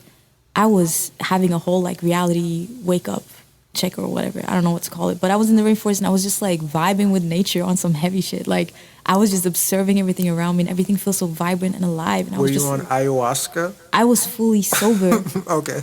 And just feeling so high still, And it just made me feel like, what? I just want to live in a very natural, I just want to live and flow with nature. And I feel like doing that is by living fully in tune with yourself and just not affected by any substances of any sort. Then again, back then I was definitely living, back then I wasn't living how I'm living now. So I think it's good to have that period though, where you kind of, you kind of have to realize stuff and then you just kind of act according to it because you're not going to arrive there immediately. Yeah. You can try, you can just go cold turkey on all the shit that's not aligned with those things and go for it. But I feel like that is very challenging. So for instance, I've now been plant-based for almost 12 years. Nice. Happy anniversary. Thank you. It's going to be in February. I call it, I don't really want to put a label on it because it's so funny. I've really thrown all those labels and terms and all that shit away. because I just don't like. I think you should just flow with what is right with your body. So, but going back to that, I started off as a vegan, and it was because of the environment most of all. Like I said, I was in a jungle, and I was just like mesmerized by how beautiful it was and how majestic it was, so untouched by man per se. And I just wanted to tap into that. So like, And women, yes, no one touched it. yes, no one was touching nothing. And, you know, I learned about how bad humans are treating our environment, like the shit we do. Like, shit was really intense. And I was kind of freaking out, like, whoa, I don't want to contribute to that. So I went vegan. It took me a year. I needed a year to just, like, change my mind and just, like, fully release those things in my life and lifestyle that made me feel connected to these products and everything, the consumerism, the path of consumerism I was on prior. It took me a year. And then I was like straight up vegan, you know? So I was eating plants, of course, but I was also eating the vegan products. So there was soy, there was all these things, processed foods and all that stuff, right? That was me back then. And since then, I have just been learning more, just diving into some deep shit to understand what does it mean to live in tune with nature? What does it mean to live in tune with yourself? And that comes down to understanding that you got to focus on yourself, first of all. You can't be like trying to tell anybody else what to do. So my whole page is called Rose Infused on Instagram and all other platforms. What is it called again? Rose Infused. Yeah, plug it. It's about me pretty much documenting my lifestyle and sharing what's been working for me for so many years. And I'm doing good. I feel healthy. I need some wood to knock on because I never visit the doctor. Like, I never get sick and stuff like that. So something is clearly working. Something is clearly going really well for me. And so what I do on this page is just sharing those things. And you never catch me on there saying like, this is the right thing to do. This is the only thing to do. No, this is what I'm doing. This is what I'm experiencing and it's working. You should try it if you want to. And if you don't, then don't, you know, use yourself as a test bunny throughout this life. Like, just try things out and just be aware. I keep saying that throughout this whole thing, like self-awareness, but it really is the best catalyst to figure out how you can live your life the best way. Well, it's because I think people are really good at not being self-aware. Yes. Like, I think that we're constantly distracted. And I think also like you can easily get stuck in your ways. Because like I remember the moment I remember like it was yesterday, the moment that I decided to stick with being a vegan. Mm-hmm. I remember I was on a bus, and I think I was like 2 weeks into being vegan at that point. I was on a bus, and I was looking at myself in the mirror, and then I was just having this thought. It was a very simple thought. I was like, my body feels better than it's ever felt. So I think I'll do that. I think I'll keep doing this because my body genuinely feels better with what I'm doing. People are not having these conversations. But because I think like it's so much easier to. I think there's other things that we do that we think feel good, but don't actually feel good in the long run. Like a classic example is like when a motherfucker eats a steak. And again, I don't want us to sound like we're shitting on you meat eaters, but like when a motherfucker eats a steak, right? There's like this part where they're enjoying the texture or the taste of that moment. But a lot of times folks won't be honest with how their stomach feels afterward, how it feels like they have a brick in their stomach and how their poop is really, you know, like a deer pellet the next day, or their constipation. Or they won't be honest about like how, yeah, it felt nice drinking all those milkshakes all week, but now you having all these pimples, that's really stressing you out now, isn't it? But you could have avoided that by doing this other thing. So, and I think sometimes it's like, I guess it can be like instant gratification versus delayed gratification.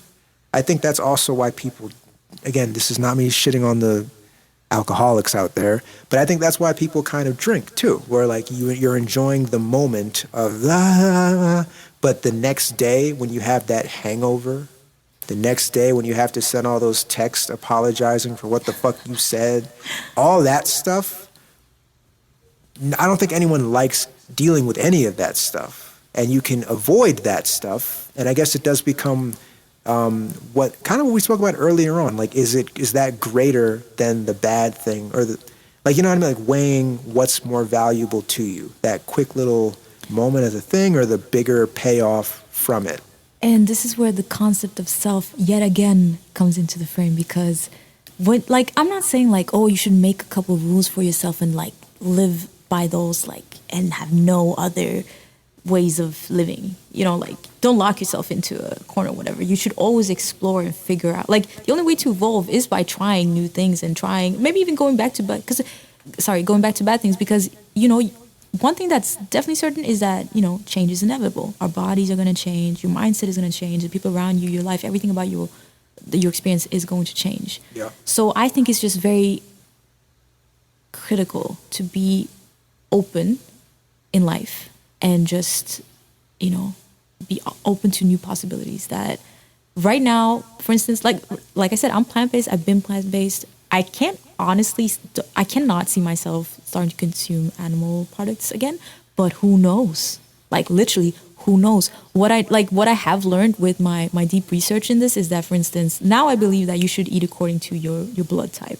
Yeah. Because your blood is what keeps you going, literally. Yeah. Like, if you really get down to the fundamental stuff, it comes down to the blood. So you can get like a blood analysis, all these things. That's what I'm trying to work on right now, like learning more about my blood. Can I do that at home? Like, can I just like... You should go somewhere. Poke myself and pour it into a cup and just look at it under a microscope? I mean, you could try. I would suggest... That looks funny. Right. I would suggest, what is it called in English? A pathologist? Okay. That's a term, right? Someone who studies blood. I don't know. Pathologist. I think you should... Maybe a hematologist? I don't know what that means. I think hemo is blood, right? Okay, so we have multiple terms for this. A hemopathologist, maybe? More for me to research. I like it. But I was going to say, yeah, you should just, you know, invest in learning about yourself. Get into experiences where you learn more about yourself as well, and figuring out what your body needs. And more so than that, like, kind of pay attention to how you feel after things you do. You did yoga, that felt good. No, it felt horrible because your hips are like falling apart and you need to do some other pre-works before you can, you know, mobility works or like some kind of physical therapy or something before you can like really get into yoga like that. That's what I mean. And same comes to food. Like, yeah, you can start eating a certain type of way, but it might not work immediately because you need to learn more about yourself. Yeah. So for instance, me, a year ago, specifically October 1st, I set myself to fully follow a alkaline diet. So that comes back to the eating according to your blood, or eating in a way that makes your blood, I guess, as pure as possible. That pretty much prevents the possibility from carcinogenic to thrive in your body. So that's kind of what it is all about. And why I'm doing that? Just because I want to see what's up. Like, I want to see how my body reacted. And if it was beneficial to me, I would, you know, share about it and hopefully inspire or influence people around me who are curious about this as well, to give it a shot, you know? What was funny is that my year of trying to be alkaline was not good for me. Maybe this is too much to share, but like, yeah, I experienced a very prolonged time period of feeling extremely bloated. Did farts come with it? You know everything that comes with being bloated, I'm sure. So, never mind, I want to ask. Yes. Anyways, I wasn't comfortable. I was very much not comfortable at all given times. Eventually, I had to kind of like, I would never say give it up, because I'm still researching, I'm still learning. But what I had to do was to start mixing in normal plants again into my diet. And I don't even want to call it diet, but lifestyle. Yeah. Diet is like diet. Like, there's power in words. And I think, yeah, anyways. And I think with most people, like, diet implies that it's like a temporary thing. Exactly. Like, I want to get snatched for my prom dress. Oh, okay. So this is the diet I have to use. No bread, no sugar.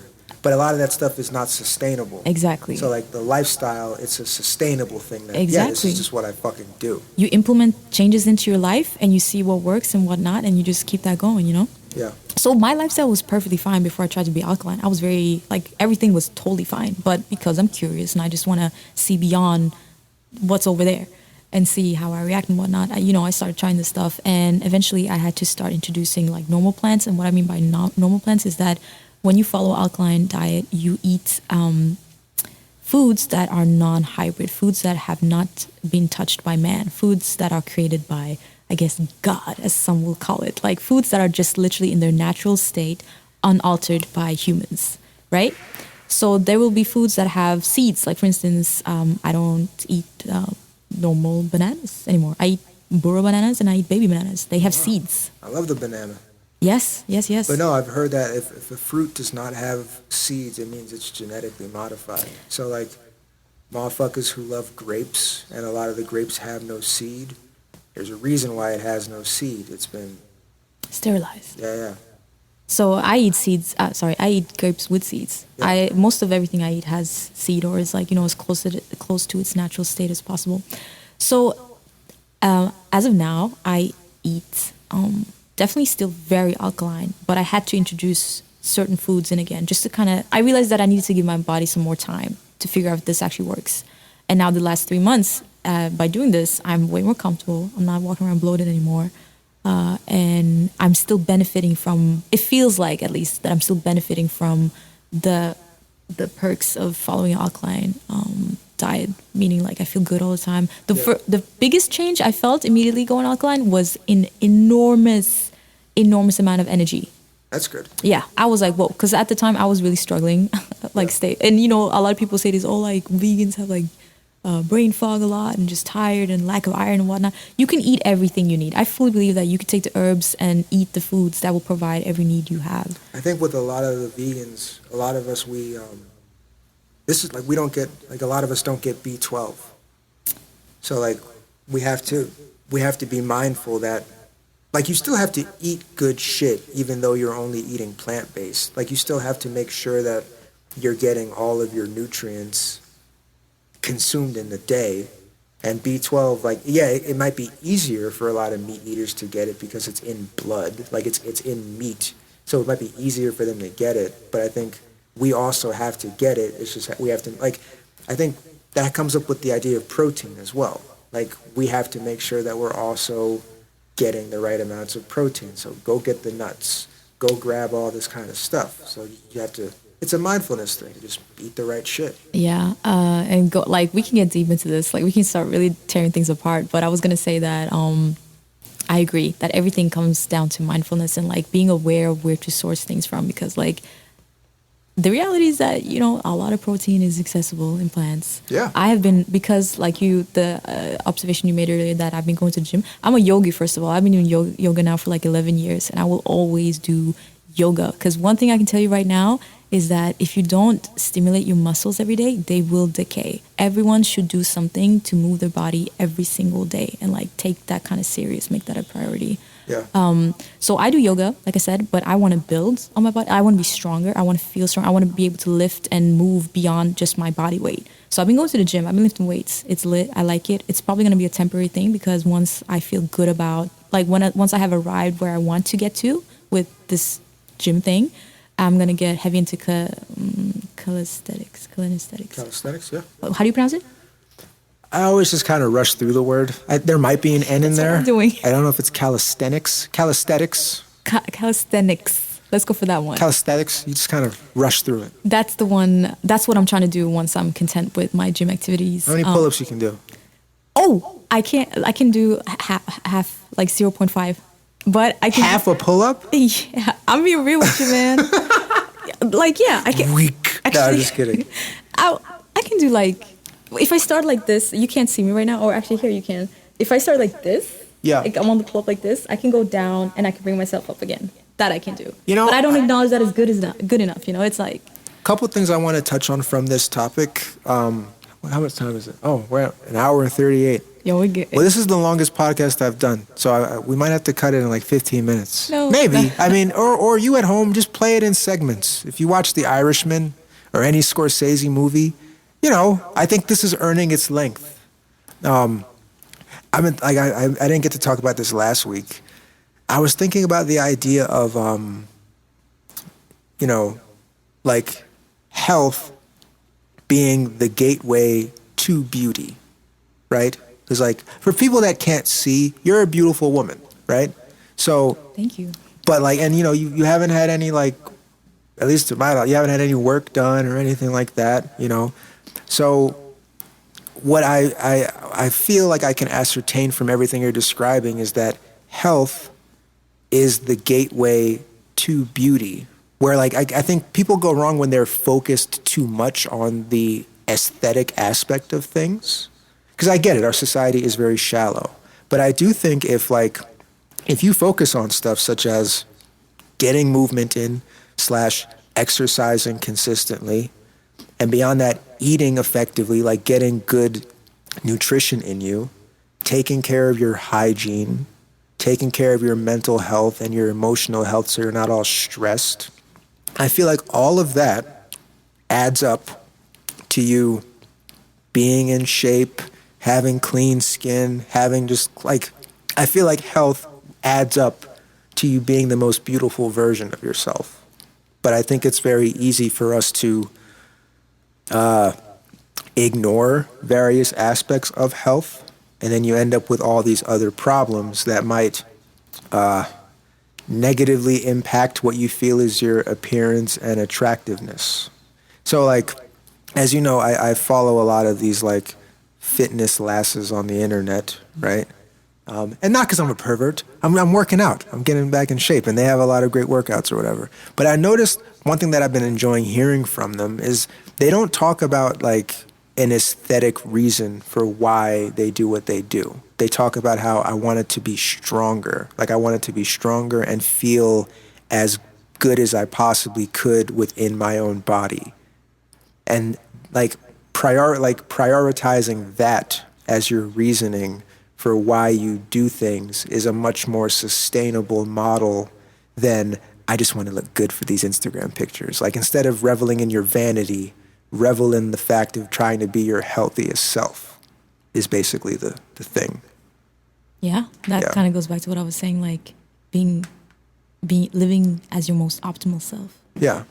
I think that's kind of the journey I've been on too of, you know, I caught a glimpse of myself in the mirror the other day when I had no clothes on, and I liked what I saw. I was like, great. I like where I'm headed right now. And I realized my brain shifted in terms of why I'm doing what I do. Because for me, I have this idea of wanting to take my body back, because I've spent, again, to come back to the health shit, I spent so much time not having my same level of mobility and strength and all of that stuff. So now that I'm like able to walk again and shit, I'm like, I want to get like strong again. I want to feel strong and energized, because I spent all this time having to just be in my bed, yada, yada, yada. Let me bring it back to just awakening everything and feeling a lot more present and strong in my body. So that's been the main focus. But one of the byproducts of that is, you know, it's cool. It's cool, you know, passing by the mirror. It's like, nice. That is like, you know, that's it's one of the shallow, I guess, gifts of working out. But there's so many other reasons. And I think that's the thing, is like, for whatever reason, people focus mainly on the shallower parts. It's the easiest thing to see. It's the first thing you notice. If you had someone who was out of shape and they get into shape, it's the first thing you're going to see. But you don't see how much that person's mental health improves. You know, how much dopamine increases, how much like... how they're not breathing as heavily walking into the train station. Like everything about your body changes, first of all. And then concept of self. You know, you're getting closer to being that person you want to be, per se. You know, you have to decide what that person looks like and how they act, how they move, priorities, habits they have. And getting to that place, like working out and like taking care of your body is so, so, so important. And I wish that it was something that was like a fundamental part of the rules of how to exist as a human, honestly. Well, I think in a lot of ways people think that it's hard. And I will say, like, but I do think overall, most things worth having do require effort and work. So it's like... favored by God? Yeah. So it's kind of like, you know, like, yeah, it's easier. Like when I wake up in the morning, it'd be great to just kind of lay there and do nothing and just kind of binge YouTube videos. That would feel, I guess, easier, less amount of effort, as opposed to waking up and getting on the mat to work out before I begin the entire day. It's easier to just order, you know, a box of donuts and a bucket of fried chicken instead of going into the kitchen to like cook a meal and like make a smoothie for later and create a bag of nuts that I bring to work, like all that kind of stuff. But as I mentioned on this podcast before, a building, it's very easy to knock a building, not to knock a building down as opposed to build a building up. You know, you can knock a building down in one afternoon. but to actually build up a strong building that can like withstand the pull of gravity, it does take effort. And I just think with most things in life, I guess people are trying to figure out what is supposed to take effort and what is supposed to be effortless. Because maybe some things are supposed to be effortless, but I think for a lot of the like loftier, grander things we want, they are gonna take work. Like, you wanna be a fucking musician? Well, it's gonna take a little practice. It's gonna take a lot of like pitfalls, a lot of falls, a lot of nights wondering if your life has been a sham and you're going in the wrong direction. It's gonna require a lot of these things, which are hard. But nothing wrong with something being hard. Most things that you want are hard.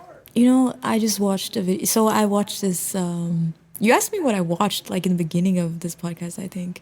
You were like, "Do you watch sports and stuff like that?" Yeah. I was about to tell you, like, the only thing I really watch these days is self-improvement videos on YouTube. Like, I promise you, I'll be at home and I'm working on stuff, I'm creating stuff, and I'm just like tapping into all these different YouTube channels where I'm learning stuff. I'm learning about finance. I'm learning about, like I said, the research I'm doing in friggin' your blood type and like all this stuff. I'm learning about food, everything. Do you I have love it. fun? Again, I love it. I always ask you. I'll ask you sometimes, like, "Yo, did you laugh today?" Yeah, like, you like, do. You gotta watch some episodes of SpongeBob. You gotta throw some SpongeBob in there. You know, like some leisure shit too. Yeah. You know. Yeah, I guess I have a similar... Watch Game of Thrones? I love Game of Thrones. Okay. I haven't watched it since season 8 came out because what the fuck. But anyways, I feel like I do a little thing that you do as well. You say that you view the world and certain negative things with a sense of humor. Yeah. I do that too. You know, I'll just look at shit and I will just be entertained by stuff. I do not get bored because I'm just constantly like dwelling on ideas and I'm learning about stuff and like, you know, so I'm always chilling, you know, I'm always like fiddling with something. And the moments that I am bored, I'm realizing is when I'm deep in my bouts of self-doubt, because that's kind of also what it is to me. Like when I'm bored and feel stuck, I just kind of start doubting stuff. So I try to my solution to that is just take action. Just like do a thing. Do the thing that is actually hard or making you doubt yourself. But going back to these videos, right? The other day I followed this guy named Steven on Instagram and YouTube. He has a podcast called Diary of a CEO. What's his last name? Barnett. Okay. Steven Barnett, I think it I is. follow this guy named Steven. Steven I give the last Bonnet. name. Yeah, Stephen Bonnet. London, yeah. Oh, okay. Yeah. Anyways, he is really cool. I really think it's so cool how open-minded he is. That's probably his biggest trait because, I mean, he brings on really impactful and influential people. Like people who's been doing their thing for a very long time and they've seen a lot of good come out of it, right? Yeah. So they have a good insight of how it was to get there. The reason I brought that up was because the most recent interview I watched was with this lady called Sinead or something. Pardon me. Sinead? Something like that. Harnett or something like Rest in that. peace, Sinead O'Connor. Indeed. You know, I noticed, sorry, quick aside. I noticed that people not from America, when they're talking about someone's name, they say called. Like they'll be like, they spoke to someone called yada yada. Americans will say someone named yada yada. Oh, that just might come down to how you were taught English. Okay, but I've noticed it a lot with like people that are not from here. It's common that they'll say called instead of named. Anyway. Yeah, I don't... Steve Barnett, and you're talking to Sinead. I don't remember her name. Apologies, truly. I'm going to find that out. But she's a doctor, and she works a lot around the topics of depression. And anyways, amazing podcast. It was like 2 hours long. I listened to the whole thing, and she was talking about how, like, you have to go through life through waves of challenges to find fulfillment. Like, you have to go through life in waves of like having something that's hard happen to you and something that's good to really acknowledge the value in those things. Like she talks about it in work settings, in relationships and shit like that. She's saying like, for instance, relationship, it's important to take breaks from each other so that you can appreciate the company you have in that person, you know? So you don't want to kill them? So you don't want to kill them specifically. You know, also like... That's hard for people too, I noticed. Like I think people end up maybe, I don't know, maybe that's where we're at now. People have like this weird kind of suffocating way that they approach relationships, where it's like, I must always, like, the person that I'm with has to be someone that I want to always be around them and never want to be apart from them. So going back to what I said earlier, in life, no one belongs to you. Yeah. You don't belong to anyone. Like, remember that, please, because it will save you so much time and be so good for your emotions as well. Like, once you need just accept space. that, You need space to Yeah. be in your own little. Listen, you don't even own your body. It's temporary. It's borrowed. It's a vessel you have through this life. God And owns it. Yes. He's So the original slave master. It will. Hey, yo. Relax. Or she. Source. Yeah. Source. It. They. Okay. Not even your body belongs to you. It's just borrowed for right now. But you, yourself, is, I believe, infinite. And it's gonna go through changes and it's gonna adapt to a lot of things.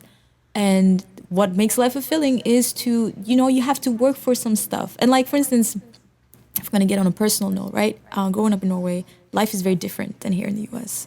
Life can be very seamless, very comfortable, very easy in comparison to other places. I'm not in any way saying that it necessarily is. I lived there, and what I experienced growing up as a teenager was that I pretty much, in my mind, created a very challenging life for myself mentally.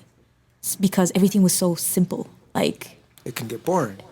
and boredom is another form of torture, if I'm gonna, make it that extreme. Because it is. In this interview with Stephen, this doctor, she was saying that people, you had people who were placed, she had an experiment, right? So she had people in a room, two groups, sorry. Some were in a room, they had nothing to do, and another room had stuff to do. And the people who were stimulated, they were just like, chilling, whatever. Then the people in the room that had nothing to do were losing their mind to an extent where they were introduced to like a little shocker, like a little object that was generating electricity. So they were shocked, not on some crazy shit. It was just like a little buzz, like, ooh. And she found that the people who were in the room feeling super bored with nothing else to do would rather sit and shock themselves than do nothing at all. Like, sitting there being super bored, having nothing to stimulate them, was more excruciating. How do you pronounce that? Excruciating. Thank you. Than starting to zap yourself. Wow. So that just shows we are very complex beings, and we need to be stimulated in some degree. And how we are stimulated, that that comes down to our own personal preferences and experiences in life and whatnot. But like having something that fulfills you, and having to go through challenges to arrive at that sense of fulfillment is going to make you not necessarily happy, but it's going to make you feel fulfilled. Like, it's purpose. It's giving value, meaning in your life. And again, if that can be of service to others, jackpot. Yeah, I was thinking back to, and I guess we should wrap up in a. Well, this has been great, by the way. Yeah. We should wrap up in a couple minutes.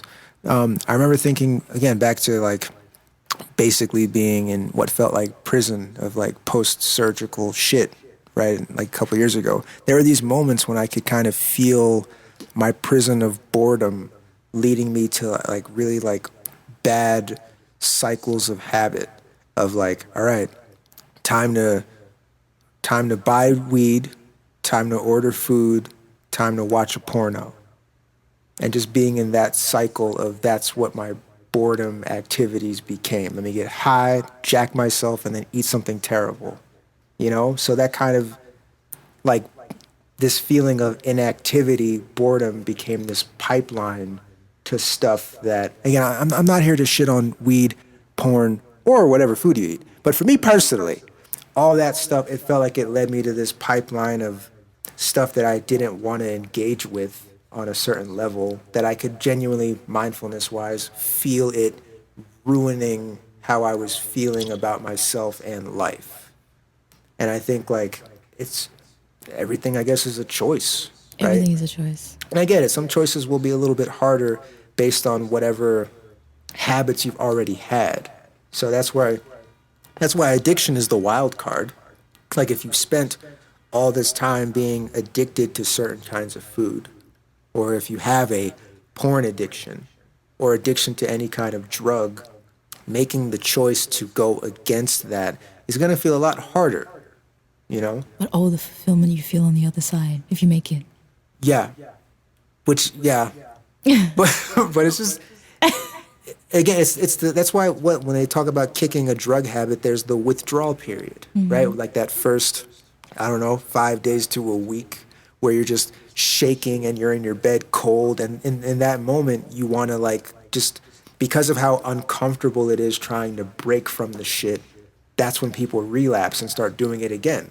Because instead of moving through that difficult place to get to the promised land, they're like, I'd rather just go back to what I knew before.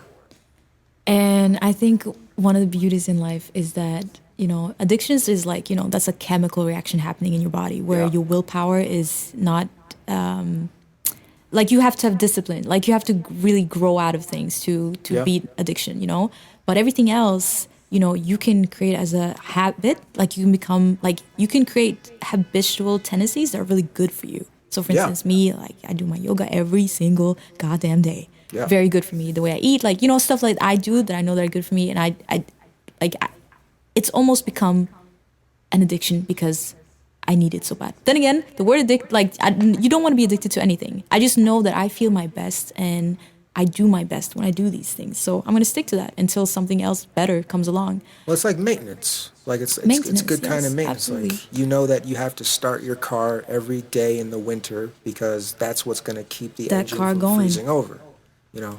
And I think it also comes back to like a mindfulness thing, right? I know we keep saying mindfulness, but it's true. Like a recognizing when your period with something has expired. Yes. So I remember in 2022, one of my favorite realizations was that my hoe phase was finished. Like I remember, nice. And I was telling you how, I was canoodling with the stripper and, I've done wild things. And my life has also, throughout the course of my life, especially my 20s, it's been an interesting movie, I will say that. But like reaching this point when I'm like, I genuinely feel like this is hollow and I don't want to keep doing this. Mm-hmm. And then, luckily I was able to make it out of the game without any, problems. I feel like if you had a life of a lot of sex and you come away from it with no STD, it's kind of like pulling off a bank job to rob a bank without getting caught. Favored by God. Yeah, like just like, oh shit, I dodged the feds, man. Like I made it out clean. And now I don't have to go back to the game anymore. But getting to that place where you recognize, not that you regret that period of your life, because obviously that period came with a lot of fun and I learned a lot of things and yada yada yada. But that time had its time. And now I'm ready to accept that time is over. Mm-hmm. I think, again, certain habits for people, it's like they feel like that habit has to just remain. That, like, even though they know that they've outgrown it, for some reason they still can't let it go.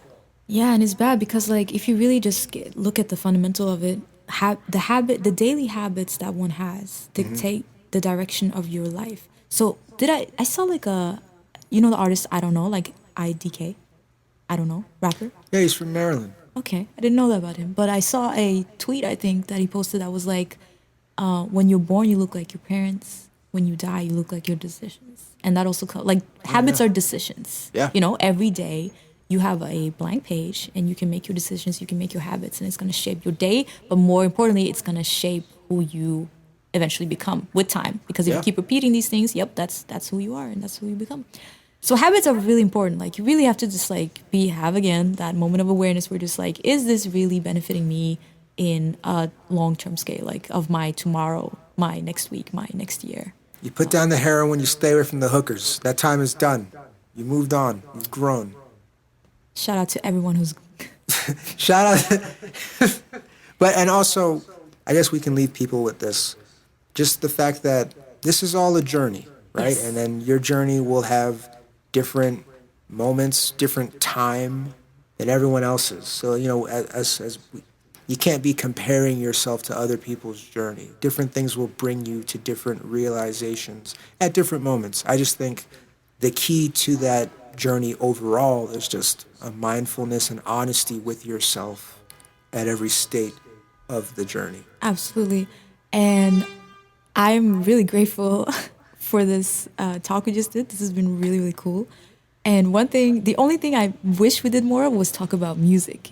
Because I feel like this entire conversation has kind of been an indication of what the EP we're working on together is about. Because that's why I'm here today, really. No one cares about music. Come on. Listen.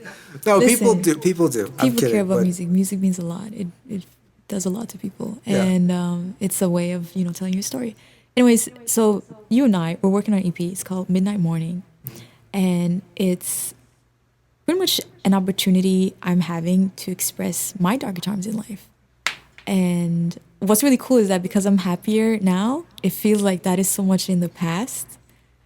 Man, we can get into this. We really could. But I'm trying to say that that's what we're working on right now. And that will come out soon. We had Remember Love that came out in July. And before that, we had a song June last year. That was your song. June of 2021. No, 22. Because we didn't know each other June 2021. Oh, yeah. I'm remembering. I'm getting my years mixed Hold It up. Against Me. Yeah. And I was just listening to that the other day. That song's hilarious. I mean, it's good. I love that song. But it's just funny, like... It's real, though. Yeah, just like the idea of... your actions Yeah. meeting up with you. And one of my beefs with all the hippies is when they talk about how you got to be careful what you say into the universe, man. Which I get, like, it is important, but like sometimes you'll have a bad fucking day and you won't have a positive thought to say, and it's like, so the universe is gonna kick me more when I'm feeling bad because I said something bad. I feel like the only thing you do to prevent that is just like, express yourself, because you have to kind of release that as well. You can't just hold it in either, because then you're gonna explode at some point. But get that out and then be grateful. Yeah. For everything else, because. Like, I don't know, how I see gratitude these days is like, imagine you wake up and like you look around yourself and there's nothing there. Yeah. And the only way you can see things around you is by listing the things you're grateful for. So this comes down to, I guess, material things. Like you're starting to list, you're listing like, oh, I'm grateful for the sunshine. Suddenly there's sun in your room. I'm grateful for the bed I get to sleep in. Now you're sitting on top of a really soft, nice bed. I'm grateful for my freaking body. And your like banging ass body shows up. You're healthy, you're strong, you're grateful for your health. You're grateful for like everything, your family, they start showing up in the image as well. You have to list these things and never forget them. Like really appreciate them every day. And then also give yourself room for the things that you're not grateful for, the things that get you fucked up. Yeah. And I guess also kind of, it can be very easy to not look at painful moments as temporary. Like you can get into this place of just thinking, my life is shit. It's like, no, your life's not shit. Maybe just right now you're in a shitty moment. But this moment won't define the entirety of your existence. Going back to this EP, it's a very nice little time capsule, reflecting on dark times. And I guess we'll have to do this again because I really want to talk about I want to talk about this EP. I want to talk about the music, but we talked about full on how to exist these days. Yeah, we talked about the nature of existence. We can talk about the EP more when it's coming. I guess that, oh yeah, this is the longest one I've had. Wow. But thank you. We could put this all out at once or break it up into two.